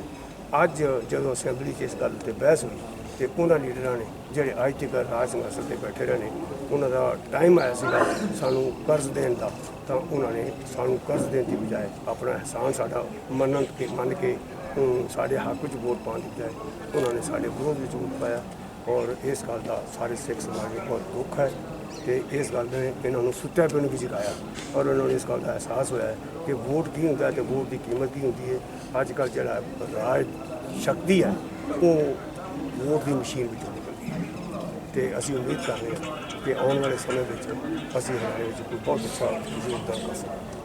ਧੰਨਵਾਦ ਆਪ ਜੀ ਦਾ। ਭਾਈ ਸਾਹਿਬ ਜੀ, ਵਾਹਿਗੁਰੂ ਜੀ ਕਾ ਖਾਲਸਾ ਵਾਹਿਗੁਰੂ ਜੀ ਕੀ ਫਤਿਹ। ਦਾਸ ਸਾਨੂੰ ਇਸ ਵੇਲੇ ਤਕਰੀਬਨ ਵਰਲਡ ਤੋਂ ਜਿੰਨੇ ਵੀ ਜਥੇਬੰਦੀਆਂ ਨੇ ਸਾਨੂੰ ਹਰਿਆਣਾ, ਪੰਜਾਬ, ਵਰਲਡ ਦੇ ਸਾਨੂੰ ਸਾਰੇ ਜਥੇਬੰਦੀਆਂ ਸਾਨੂੰ ਸਹਿਯੋਗ ਦੇ ਰਹੀਆਂ ਨੇ ਕਿਉਂਕਿ ਜਦੋਂ 1947 ਦੇ ਵਿੱਚ ਪਹਿਲਾਂ ਦੇਸ਼ ਆਜ਼ਾਦ ਹੋਇਆ ਉਸ ਵੇਲੇ ਅੱਧਾ ਪੰਜਾਬ ਪਾਕਿਸਤਾਨ ਚਲਾ ਗਿਆ, ਅੱਧਾ ਪੰਜਾਬ ਹਿੰਦੁਸਤਾਨ 'ਚ ਰਹਿ ਗਿਆ। 1966 ਦੇ ਵਿੱਚ ਪੰਜਾਬ ਦੀ ਫਿਰ ਵੰਡ ਹੋਈ, ਉਹਦੇ ਵਿੱਚੋਂ ਵੀ 4 ਸੂਬੇ ਬਣ ਗਏ, 4 ਸਟੇਟਾਂ ਨਿਕਲ ਗਏ, ਪੰਜਾਬ, ਹਰਿਆਣਾ, ਹਿਮਾਚਲ, ਚੰਡੀਗੜ੍ਹ 'ਚੋਂ ਨਿਕਲ ਗਿਆ ਤੇ ਅਸੀਂ ਉਸ ਦਿਨ ਤੋਂ ਲੈ ਕੇ 1966 ਤੋਂ ਲੈ ਕੇ ਹੁਣ ਤੱਕ ਅਕਾਲੀ ਦਲ ਦੀ ਸ਼੍ਰੋਮਣੀ ਕਮੇਟੀ ਦੀ ਬਿਲਕੁਲ ਅਸੀਂ ਉਹਨਾਂ ਦੀ ਗੁਲਾਮੀ ਕਰਦੇ ਆ ਰਹੇ ਹਾਂ ਔਰ ਸਾਨੂੰ ਅਸੀਂ ਸਮਝਦੇ ਹਾਂ ਵੀ ਅਸੀਂ ਠੱਗੇ ਹੋਏ ਮਹਿਸੂਸ ਕਰਦੇ ਹਾਂ ਔਰ ਇਸ ਤੋਂ ਬਾਅਦ ਜਦੋਂ ਅਸੀਂ ਗੁਲਾਮੀ ਦੇ ਜੰਜੀਰਾਂ ਨੂੰ ਤੋੜਨਾ ਚਾਹਿਆ ਸਾਨੂੰ 12 ਸਾਲ ਦਾ ਸਾਡਾ ਕੁਝ ਸੰਘਰਸ਼ ਸੀਗਾ ਜਿਹੜਾ ਅਸੀਂ ਸਾਰੇ ਹਰਿਆਣਵੀ ਸਿੱਖਾਂ ਨੇ ਲੜਿਆ ਵਾ ਤੇ ਉਹਦੇ ਵਿੱਚ ਸਾਨੂੰ 12 ਸਾਲ ਤੋਂ ਬਾਅਦ ਸਾਨੂੰ ਹੁਣ ਇੱਕ ਕਾਮਯਾਬੀ ਮਿਲੀ ਹੈ। ਸਾਡੇ ਚੀਫ ਮਿਨਿਸਟਰ ਸਾਹਿਬ ਨੇ ਸਾਡੀ ਇਹ ਜਿਹੜੀ ਸਾਨੂੰ ਜੋ ਅਧਿਕਾਰ ਦਿੱਤਾ ਸੀ 1966 ਦੇ ਵਿੱਚ ਉਹਨੂੰ ਪੂਰਾ ਕਰਕੇ ਹਰਿਆਣੇ ਦੇ ਜਿਹੜੇ ਸਿੱਖ ਸੀ ਉਹਨਾਂ ਦਾ ਉਹ ਤੋਹਫਾ ਦਿੱਤਾ। ਜਿੱਥੇ ਉਹਨਾਂ ਨੇ ਇਹ ਸਾਨੂੰ ਤੋਹਫਾ ਦਿੱਤਾ, ਉਹਨਾਂ ਨੇ ਜਿੱਥੇ ਨਾਲ ਉਹਨਾਂ ਨੇ ਆਪਣਾ ਮੈਨੀਫੈਸਟੋ ਵਿੱਚ ਪਾਇਆ ਸੀ ਵੀ ਹਰਿਆਣਾ ਦੇ ਸਿੱਖ ਗੁਰਦੁਆਰਾ ਵੱਖਰੀ ਕਮੇਟੀ ਬਣੇਗੀ, ਉਹ ਉਹਨਾਂ ਬਣਾ ਕੇ ਸਾਡੇ ਸਿੱਖਾਂ ਨੂੰ ਬਹੁਤ ਵੱਡਾ ਤੋਹਫਾ ਦੇ ਕੇ, ਔਰ ਮੈਂ ਸਮਝਾਂ ਕਿ ਇਹ ਜਿਹੜਾ ਅੱਜ ਸਾਨੂੰ ਇਹ ਤੋਹਫਾ ਮਿਲਿਆ ਇਹ ਇੱਕ ਸੁਨਹਿਰੀ ਅਕਸ਼ਰਾਂ ਦੇ ਵਿੱਚ ਲਿਖਿਆ ਜਾਏਗਾ ਹਰਿਆਣੇ ਦੀ ਹਿਸਟਰੀ ਦੇ ਵਿੱਚ। ਔਰ ਇਸ ਤੋਂ ਬਾਅਦ ਗੱਲ ਇਹ ਕਿ ਵੀ ਸਾਰੇ ਅਸੀਂ ਹਿੰਦੁਸਤਾਨ ਦੇ ਸਿੱਖਾਂ ਨੂੰ ਅਸੀਂ ਅਪੀਲ ਵੀ ਕਰਦੇ ਹਾਂ ਕਿ ਜਿੱਥੇ ਸਾਡੇ ਜਿਹੜੇ ਸਾਡੇ ਸੇਵਾਦਾਰ ਸੀਗੇ ਸਰਦਾਰ ਜਗਦੀਸ਼ ਸਿੰਘ ਢੀਡਾ ਜਾਂ ਸਰਦਾਰ ਸਿੰਘ ਨਲਵੀ, ਜਿੱਥੇ ਅਕਾਲ ਤਖਤ ਜਥੇਦਾਰਾਂ ਨੇ ਇਹਨਾਂ ਨੂੰ ਪੰਥ ਵਿੱਚੋਂ ਛੇਕਿਆ ਵਾ, ਅਸੀਂ ਸਾਰੇ ਹੀ ਸਿੱਖਾਂ ਨੂੰ ਅਪੀਲ ਕਰਦੇ ਹਾਂ ਕਿ ਇਹ ਜੋ ਛੇਕਿਆ ਗਿਆ ਇੱਕ ਬਿਲਕੁਲ ਨਿਸ਼ਪਕਸ਼ ਤੌਰ 'ਤੇ ਅਗਰ ਜੇ ਕਰਦੇ ਫੈਸਲਾ ਇਹ ਨਾ ਹੁੰਦਾ, ਲੇਕਿਨ ਇਹ ਜੋ ਗੱਲ ਇਹ ਬਾਦਲ ਦੇ ਕਹਿਣ ਦੇ ਉੱਤੇ ਕੀਤੀ ਗਈ ਹੈ, ਇੱਕ ਤਰਫਾ ਫੈਸਲਾ ਹੋਇਆ ਵਾ। ਅਸੀਂ ਅਪੀਲ ਕਰਦੇ ਕਿ ਸਾਰੇ ਸਿੱਖ ਜੋ ਜਗਤ ਹੈ ਅਕਾਲ ਤਖਤ ਤੇ ਅਪੀਲ ਕਰੇ ਕਿ ਇਹਨਾਂ ਸਿੱਖਾਂ ਨੂੰ ਜੋ ਛੇਕਿਆ ਗਿਆ ਹੈ ਉਹ ਉੱਤੇ ਪੁਨਰ ਵਿਚਾਰ ਕਰਕੇ ਸਿੱਖਾਂ ਵਿੱਚ ਸ਼ਾਮਲ ਕੀਤਾ ਜਾਵੇ। ਅਸੀਂ ਹਰਿਆਣੇ ਦੇ ਵਿੱਚ ਸਿੱਖ ਭਾਈਚਾਰੇ ਨੂੰ ਰੱਖਣ ਵਾਸਤੇ ਭਰਾ ਮਾਰੂ ਨੀਤੀ ਨਾ ਹੋਵੇ, ਹਰਿਆਣੇ ਦੇ ਵਿੱਚ ਅਮਨ ਸ਼ਾਂਤੀ ਭੰਗ ਨਾ ਹੋਵੇ, ਹਰਿਆਣੇ ਦੇ ਸਿੱਖ ਕਾਨੂੰਨ ਆਪਣੇ ਹੱਥ ਵਿੱਚ ਬਿਲਕੁਲ ਨਹੀਂ ਲੈਣਗੇ, ਕੋਈ ਵੀ ਇਹੋ ਜਿਹਾ ਗੈਰ ਕਾਨੂੰਨੀ ਇਹ ਕੰਮ ਨਹੀਂ ਕਰਨਗੇ ਜਿਹਦੇ ਨਾਲ ਹਰਿਆਣੇ ਦੇ ਵਿੱਚ ਅਫਰਾ ਤਫਰੀ ਪੈਦਾ ਹੋਵੇ ਤੇ ਭਰਾ ਮਾਰੂ ਨੀਤੀ ਹੋਵੇ। ਪਰ ਪੰਜਾਬ ਦੇ ਸਾਡੇ ਵੱਡੇ ਭਰਾ ਜੋ ਇਸ ਗੱਲ 'ਤੇ ਤੁਲੇ ਹੋਏ ਨੇ ਕਿ ਹਰਿਆਣੇ ਦੇ ਵਿੱਚ ਜਾ ਕੇ ਅਸਾਂ ਭਰਾ ਮਾਰੂ ਨੀਤੀ ਅਪਣਾਉਣੀ ਹੈ, ਇੱਥੇ ਖੂਨੀ ਜੰਗ ਕਰਨੀ ਹੈ, ਉਸ ਦਾ ਹਰਿਆਣੇ ਦੀ ਸਿੱਖ ਸੰਗਤ ਜੋ ਹੈ ਉਹ ਮੂੰਹ ਤੋੜਵਾ ਜਵਾਬ ਦੇਗੀ ਤੇ ਸ਼ਾਂਤੀਪੂਰਵਕ ਰਹਿ ਕੇ ਕਾਨੂੰਨ ਦੇ ਦਾਇਰੇ 'ਚ ਰਹਿ ਕੇ ਹਰਿਆਣੇ ਦੇ ਗੁਰਦੁਆਰਿਆਂ ਦਾ ਪ੍ਰਬੰਧ ਸੰਭਾਲੇਗੀ। ਤੇ ਅੱਜ ਇਹ ਫੈਸਲਾ ਹੋਇਆ ਹੈ ਕਿ ਕੱਲ੍ਹ ਨੂੰ ਅੰਬਾਲੇ ਦੇ ਵਿੱਚ ਇੱਕ ਸ਼ਾਂਤੀ ਮਾਰਚ ਕੱਢਿਆ ਜਾਏਗਾ ਅਤੇ ਹਰਿਆਣੇ ਦੇ ਸਿੱਖ ਭਾਈਚਾਰੇ ਨੂੰ ਕਾਇਮ ਰੱਖਦੇ ਹੋਏ ਡੀਸੀ ਸਾਹਿਬ ਨੂੰ ਅਪੀਲ ਕੀਤੀ ਜਾਏਗੀ ਕਿ ਹਰਿਆਣੇ ਦੇ ਵਿੱਚ ਜੋ ਗਲਤ ਅਨਸਰ ਆ ਕੇ ਗੁਰੂ ਘਰਾਂ ਦੀਆਂ ਦੇ ਵਿੱਚ ਕਬਜ਼ਾ ਕਰਕੇ ਬੈਠੇ ਨੇ ਉਹਨੂੰ ਗੁਰੂ ਘਰਾਂ ਦੇ ਵਿੱਚੋਂ ਬਾਹਰ ਕੱਢਿਆ ਜਾਏ ਤੇ ਹਰਿਆਣੇ ਦੇ ਗੁਰਦੁਆਰਿਆਂ ਦਾ ਪ੍ਰਬੰਧ ਜੋ ਹੈ ਹਰਿਆਣਾ ਸੇ ਗੁਰਦੁਆਰਾ ਪ੍ਰਬੰਧਕ ਕਮੇਟੀ ਨੂੰ ਸੌਂਪਿਆ ਜਾਏ ਤਾਂ ਕਿ ਹਰਿਆਣੇ ਦੇ ਵਿੱਚ ਅਮਨ ਸ਼ਾਂਤੀ ਰਹਿ ਸਕੇ, ਕਾਨੂੰਨ ਬਰਕਰਾਰ ਰਹਿ ਸਕੇ। ਚੈਨਲ ਵੇਖ ਰਹੀਆਂ ਦੁਨੀਆ ਭਰ ਦੀਆਂ ਸਮੂਹ ਸੰਗਤਾਂ ਨੂੰ ਇੱਕ ਵਾਰ ਮੈਂ ਫਿਰ ਫਤਿਹ ਬੁਲਾਉਣਾ। ਵਾਹਿਗੁਰੂ ਜੀ ਕਾ ਖਾਲਸਾ ਵਾਹਿਗੁਰੂ ਜੀ ਕੀ ਫਤਿਹ। ਹਰਿਆਣਾ ਸਿੱਖ ਗੁਰਦੁਆਰਾ ਪ੍ਰਬੰਧਕ ਕਮੇਟੀ ਜੋ ਹਰਿਆਣਾ ਸਰਕਾਰ ਨੇ 6 ਤਰੀਕ ਨੂੰ ਕੈਥਲ ਦੇ ਵਿਖੇ ਹਰਿਆਣਾ ਦੇ ਸਿੱਖਾਂ ਦੀ ਝੋਲੀ ਵਿੱਚ ਪਾਈ, 11 ਨੂੰ ਵਿਧਾਨ ਸਭਾ ਦੇ ਵਿੱਚ ਬਿੱਲ ਪਾਸ ਕੀਤਾ ਤੇ 18 ਨੂੰ ਉਹਨਾਂ ਨੇ ਨੋਟੀਫਿਕੇਸ਼ਨ ਜਾਰੀ ਕਰ ਦਿੱਤਾ। ਮੈਂ ਇਸ ਵਾਸਤੇ ਹਰਿਆਣਾ ਸਰਕਾਰ ਦਾ ਧੰਨਵਾਦ ਵੀ ਕਰਦਾ ਜਿਨ੍ਹਾਂ ਨੇ ਹਰਿਆਣੇ ਦੇ ਸਿੱਖਾਂ ਨੂੰ ਆਪਣੇ ਗੁਰਦੁਆਰਿਆਂ ਦੀ ਸੇਵਾ ਸੰਭਾਲ ਕਰਨ ਦਾ ਹੱਕ ਦਿੱਤਾ। ਇਸ ਗੱਲ ਦੀ ਸਿੱਖ ਸੰਗਤਾਂ ਦੇ ਅੰਦਰ ਬੜੀ ਖੁਸ਼ੀ ਦੀ ਲਹਿਰ ਹੈ। ਜਿੱਥੇ ਹਰਿਆਣੇ ਦੇ ਸਿੱਖ ਆਪਣੇ ਗੁਰੂ ਘਰਾਂ ਦੀ ਸੇਵਾ ਸੰਭਾਲ ਕਰਨ ਦੀ ਖੁਸ਼ੀ ਮਨਾ ਰਹੇ ਆ। ਮੈਂ ਪੰਜਾਬ 'ਚ ਵੀ ਵਿਚਰਦਾ, ਦੁਨੀਆ ਭਰ 'ਚ ਵਿਚਰਦਾ, ਮੈਂ ਦੇਖਿਆ ਦੁਨੀਆ ਭਰ ਤੋਂ ਸੰਗਤਾਂ ਦੇ ਫੋਨ ਆਏ ਆ। ਪੰਜਾਬ ਦਾ ਸਿੱਖ ਵੀ ਇਹਦੇ ਵਿੱਚ ਖੁਸ਼ ਆ, ਦੁਨੀਆ ਭਰ ਦਾ ਸਿੱਖ ਖੁਸ਼ ਆ ਕਿ ਹਰਿਆਣੇ ਦੇ ਸਿੱਖਾਂ ਨੂੰ ਆਪਣੇ ਗੁਰਦੁਆਰਿਆਂ ਦੀ ਸੇਵਾ ਸੰਭਾਲ ਦਾ ਹੱਕ ਮਿਲਿਆ। ਜੇ ਨਾਰਾਜ਼ ਆ ਤਾਂ ਸਿਰਫ ਅਕਾਲੀ ਦਲ ਬਾਦਲ, ਉਹਦੇ ਪ੍ਰਬੰਧ ਵਿੱਚ SGPC। ਉਹ ਕਿਉਂ ਨਾਰਾਜ਼ ਨੇ? ਕਿਉਂਕਿ ਉਹ ਹੁਣ ਤੱਕ ਹਰਿਆਣੇ ਦੇ ਗੁਰਦੁਆਰਿਆਂ ਦੀਆਂ ਗੋਲਕਾਂ ਦੀ ਪ੍ਰਬੰਧ ਦੀ ਮਨਮਾਨੀ ਕਰਦੇ ਰਹੇ ਆ। ਉਹਨਾਂ ਨੇ ਵੱਡੇ ਘਪਲੇ ਕੀਤੇ ਆ, ਜਾਇਦਾਦਾਂ ਖੁਰਦ-ਬੁਰਦ ਕਰਨ ਦੀ ਗੱਲ, ਪੈਸਾ ਗੋਲਕਾਂ ਖੁਰਦ-ਬੁਰਦ ਕਰਨ ਦੀ ਗੱਲ। ਉਹਨਾਂ ਨੂੰ ਹੁਣ ਇਸ ਗੱਲ ਦਾ ਡਰ ਆ, ਬਾਦਲ ਨੂੰ, ਮੱਕੜ ਨੂੰ, ਉਹਨਾਂ ਦੀ ਜੁੰਡਲੀ ਨੂੰ, ਲੋਟੂ ਟੋਲੇ ਨੂੰ ਇਸ ਗੱਲ ਦਾ ਡਰ ਆ ਕਿ ਜੇਕਰ ਇਹ ਹਰਿਆਣੇ ਦੇ ਸਿੱਖ ਪ੍ਰਬੰਧ ਆਪ ਕਰਨਗੇ ਤੇ ਸਾਡੇ ਘਪਲੇ ਲੋਕਾਂ ਦੇ ਸਾਹਮਣੇ ਆਉਣਗੇ, ਦੁਨੀਆ ਦੇ ਸਾਹਮਣੇ ਆਉਣਗੇ। ਜਿਵੇਂ ਪਿਛਲੇ ਦਿਨੀ ਉਹਨਾਂ ਦਾ ਕੋਹਲੀ ਵਾਲਾ ਘਪਲਾ ਜਿਹੜਾ ਉਹ ਸਾਹਮਣੇ ਆਇਆ ਵੀ ਇੱਕ ਬੰਦੇ ਨੂੰ ਕਿਸੇ ਬਿਨਾਂ ਯੋਗਤਾ ਤੋਂ 1 ਕਰੋੜ ਰੁਪਈਆ ਸਾਲ ਦੀ ਤਨਖਾਹ ਦਿੱਤੀ ਜਾ ਰਹੀ ਹੈ। ਇਸੇ ਤਰੀਕੇ ਨਾਲ ਹੁਣ ਬਾਦਲ ਨਹੀਂ ਚਾਹੁੰਦਾ ਕਿ ਹਰਿਆਣੇ ਦੇ ਸਿੱਖ ਜਿਹੜੇ ਆ ਉਹ ਆਪਣੇ ਗੁਰੂ ਘਰਾਂ ਦਾ ਪ੍ਰਬੰਧ ਕਰਨ ਜਾਂ ਉਹਦੇ ਘਪਲੇ ਸਾਹਮਣੇ ਆਉਣ। ਮੈਂ ਇੱਕ ਵਾਰ ਫਿਰ ਜਿੱਥੇ ਸਿੱਖ ਸੰਗਤਾਂ ਹਰਿਆਣੇ ਦੀਆਂ ਖੁਸ਼ ਨੇ, ਮੈਂ ਇਹ ਨਾਲ ਦੱਸਣਾ ਚਾਹੁੰਦਾ ਕਿ ਪੰਜਾਬ ਦੇ ਸਿੱਖ ਵੀ ਬਹੁਤ ਖੁਸ਼ ਮੈਨੂੰ ਬਹੁਤ ਮਿਲੇ ਆ। ਉਹ ਕਹਿੰਦੇ ਵੀ ਚਲੋ ਬਾਦਲ ਦੇ ਪ੍ਰਬੰਧ ਹੇਠੋਂ ਇਹ ਜਿਹੜਾ ਗੁਰੂ ਘਰਾਂ ਦਾ ਪ੍ਰਬੰਧ ਨਿਕਲਿਆ ਇਹ ਉਹਦੀ ਲੁੱਟ ਦੇ ਹੇਠੋਂ ਨਿਕਲਿਆ। ਇਹ ਪ੍ਰਬੰਧ ਤਾਂ ਸੇਵਾ ਸੰਭਾਲ ਸਿੱਖ ਸੰਗਤਾਂ ਨੇ ਖੁਦ ਕਰ ਲੈਣੀ ਹੈ। ਦੂਸਰਾ, ਮੈਂ ਇੱਥੇ ਸਿੱਖ ਸੰਗਤਾਂ ਨੂੰ ਬੇਨਤੀ ਕਰਨੀ ਚਾਹੁੰਦਾ ਕਿ ਬਾਦਲ ਜਦੋਂ ਵੀ ਕੋਈ ਸਿੱਖ ਸਿੱਖੀ ਦੀ ਗੱਲ ਕਰਦਾ, ਗੁਰੂ ਘਰਾਂ ਦੇ ਵਿੱਚ ਨਰੋਲ ਧਰਮ ਦੀ ਪੰਥ ਦੀ ਗੱਲ ਕਰਦਾ, ਤਾਂ ਉਹਨੂੰ ਆਪਣੇ ਖਿਲਾਫ ਜਦੋਂ ਗੱਲ ਲੱਗਦੀ ਆ, ਅਕਾਲੀ ਦਲ ਬਾਦਲ ਦੇ ਖਿਲਾਫ ਲੱਗਦੀ ਆ, ਤਾਂ ਉਹਨੂੰ ਕਾਂਗਰਸ ਦੀ ਬੀ ਟੀਮ ਕਹਿੰਦਾ, ਕਾਂਗਰਸ ਦੇ ਸਹਿਯੋਗੀ ਕਹਿੰਦਾ। ਜਦੋਂ ਇੱਥੇ ਵੀ ਗੱਲ ਨਹੀਂ ਬਣਦੀ ਤਾਂ ਆਪਣੇ ਪ੍ਰਬੰਧ ਹੇਠ SGPC ਜਾਂ ਜਥੇਦਾਰਾਂ ਨੂੰ ਆਖਰੀ ਹਥਿਆਰ ਹੁੰਦਾ ਉਹਨੂੰ ਵਰਤਿਆ ਜਾਂਦਾ, ਉਹ ਵਰਤਦਾ ਤੇ ਉਹਨਾਂ ਨੂੰ ਪੰਥ ਵਿੱਚੋਂ ਸੇਕ ਦਿੰਦਾ। ਜਿਸ ਤਰ੍ਹਾਂ ਜਗਦੀਸ਼ ਸਿੰਘ ਝੀਂਡਾ ਤੇ ਦੀਦਾਰ ਸਿੰਘ ਨਲਵੀ ਤੇ ਹਰਮਿੰਦਰ ਸਿੰਘ ਚੱਠਾ ਨੂੰ ਹੁਣ ਉਹਨਾਂ ਨੇ ਅਕਾਲ ਤਖਤ ਤੋਂ ਸੇਕਣ ਦੀ ਗੱਲ ਕੀਤੀ ਹੈ। ਮੈਂ ਬੜਾ ਹੈਰਾਨ ਆ ਕਿ ਹੱਦ ਹੋ ਗਈ। ਇਹਨਾਂ ਨੇ ਕਿਹੜਾ ਗੁਨਾਹ ਕਰ ਦਿੱਤਾ ਇਹਨਾਂ ਸਿੱਖਾਂ ਨੇ ਕਿ ਇਹਨਾਂ ਨੂੰ ਅਕਾਲ ਤਖਤ ਸਾਹਿਬ ਤੋਂ ਪੰਥ 'ਚੋਂ ਸੇਖਿਆ ਜਾਵੇ? ਇਹਨਾਂ ਨੇ ਕਿਹੜਾ ਸਿੱਖੀ ਦੇ ਵਿਰੁੱਧ ਕੰਮ ਕੀਤਾ? ਕਿਹੜਾ ਇਹਨਾਂ ਨੇ ਪੰਥ ਨੂੰ ਵੰਡਿਆ? ਸ਼੍ਰੋਮਣੀ ਕਮੇਟੀ ਜਾਂ ਜਥੇਦਾਰ ਅਕਾਲ ਤਖਤ ਜਾਂ ਬਾਦਲ ਦੱਸੇ ਜਦੋਂ ਦਿੱਲੀ ਕਮੇਟੀ ਬਣੀ ਆ ਉਦੋਂ ਪੰਥ ਵੰਡਿਆ ਗਿਆ, ਹਜੂਰ ਸਾਹਿਬ ਬੋਰਡ ਬਣਿਆ ਉਦੋਂ ਪੰਥ ਵੰਡਿਆ ਗਿਆ, ਪਟਨਾ ਸਾਹਿਬ ਬੋਰਡ ਬਣਿਆ ਉਹ ਪੰਥ ਵੰਡਿਆ ਗਿਆ। ਕੀ ਉਹ ਸਿੱਖੀ ਦਾ ਪ੍ਰਚਾਰ ਨਹੀਂ ਕਰਦੇ? ਕੀ ਹਰਿਆਣੇ ਦੇ ਸਿੱਖਾਂ ਨੂੰ ਸਿੱਖ ਮਰਿਆਦਾ ਦਾ ਨਹੀਂ ਪਤਾ? ਉਹ ਆਪਣਾ ਪ੍ਰਬੰਧ ਨਹੀਂ ਕਰ ਸਕਦੇ ਗੁਰੂ ਘਰਾਂ ਦਾ? ਇਹ ਤਾਂ ਖੁਦ ਬਾਦਲ ਨੂੰ ਚਾਹੀਦਾ ਸੀ, ਜਿਨ੍ਹਾਂ ਨੇ ਪੰਜਾਬ ਹਰਿਆਣਾ ਬਣਨ ਵੇਲੇ ਉਸ ਵੇਲੇ ਕਹਿ ਦਿੱਤਾ ਸੀ ਕਿ ਹਰਿਆਣੇ ਦੇ ਗੁਰਦੁਆਰਾਂ ਦਾ ਪ੍ਰਬੰਧ ਹਰਿਆਣੇ ਦੇ ਸਿੱਖ ਆਪ ਕਰਨਗੇ। ਤਾਂ ਅੱਜ ਰੌਲਾ ਕਿਉਂ ਪਾਇਆ ਜਾ ਰਿਹਾ? 3-4 ਵਾਰ ਸਬ ਕਮੇਟੀ ਬਣਾਉਣ ਦਾ ਸਿੱਖਾਂ ਨੂੰ ਕਹਿ ਕੇ ਆਪ ਵਾਅਦੇ ਤੋਂ ਮੁੱਕਰਿਆ ਪ੍ਰਕਾਸ਼ ਸਿੰਘ ਬਾਦਲ। ਤਾਂ ਤੁਸੀਂ ਖੁਦ ਦੇਖਿਆ ਕਿ ਉੱਥੇ ਇਸ ਟਾਈਮ ਕੀ ਹਾਲਾਤ ਬਣੇ ਹੋਏ ਨੇ, ਕੀ ਅੱਗੇ ਦੀ ਇਸ 'ਚ ਕੰਡੀਸ਼ਨ ਹੋ ਸਕਦੀ ਹੈ ਜਾਂ ਕੀ ਪਰਿਸਥਿਤੀਆਂ ਇਸ ਦੇ ਵਿੱਚ ਬਦਲ ਸਕਦੀਆਂ ਨੇ, ਉਸ ਦੇ ਹਾਲਾਤ ਤੁਹਾਨੂੰ ਅਸੀਂ ਜ਼ਰੂਰ ਦਿਖਾਉਂਦੇ ਰਵਾਂਗੇ। ਪਰ ਆਪਣੇ ਸੁਝਾਅ ਦੇਣੇ ਸਾਨੂੰ ਨਾ ਭੁੱਲਿਓ। ਤੁਸੀਂ ਆਪਣੇ ਸੁਝਾਅ ਸਾਡੇ ਨਾਲ ਸਾਂਝੇ ਕਰ ਸਕਦੇ ਹੋ ਸਕਰੀਨ ਦੇ ਉੱਤੇ ਲਿਖੇ ਹੋਏ ਫ਼ੋਨ ਨੰਬਰ ਰਾਹੀਂ ਜਾਂ ਈਮੇਲ ਦੇ ਰਾਹੀਂ।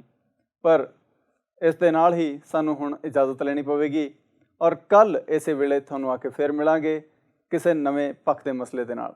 ਤਦ ਤੱਕ ਲਈ ਧੰਨਵਾਦ।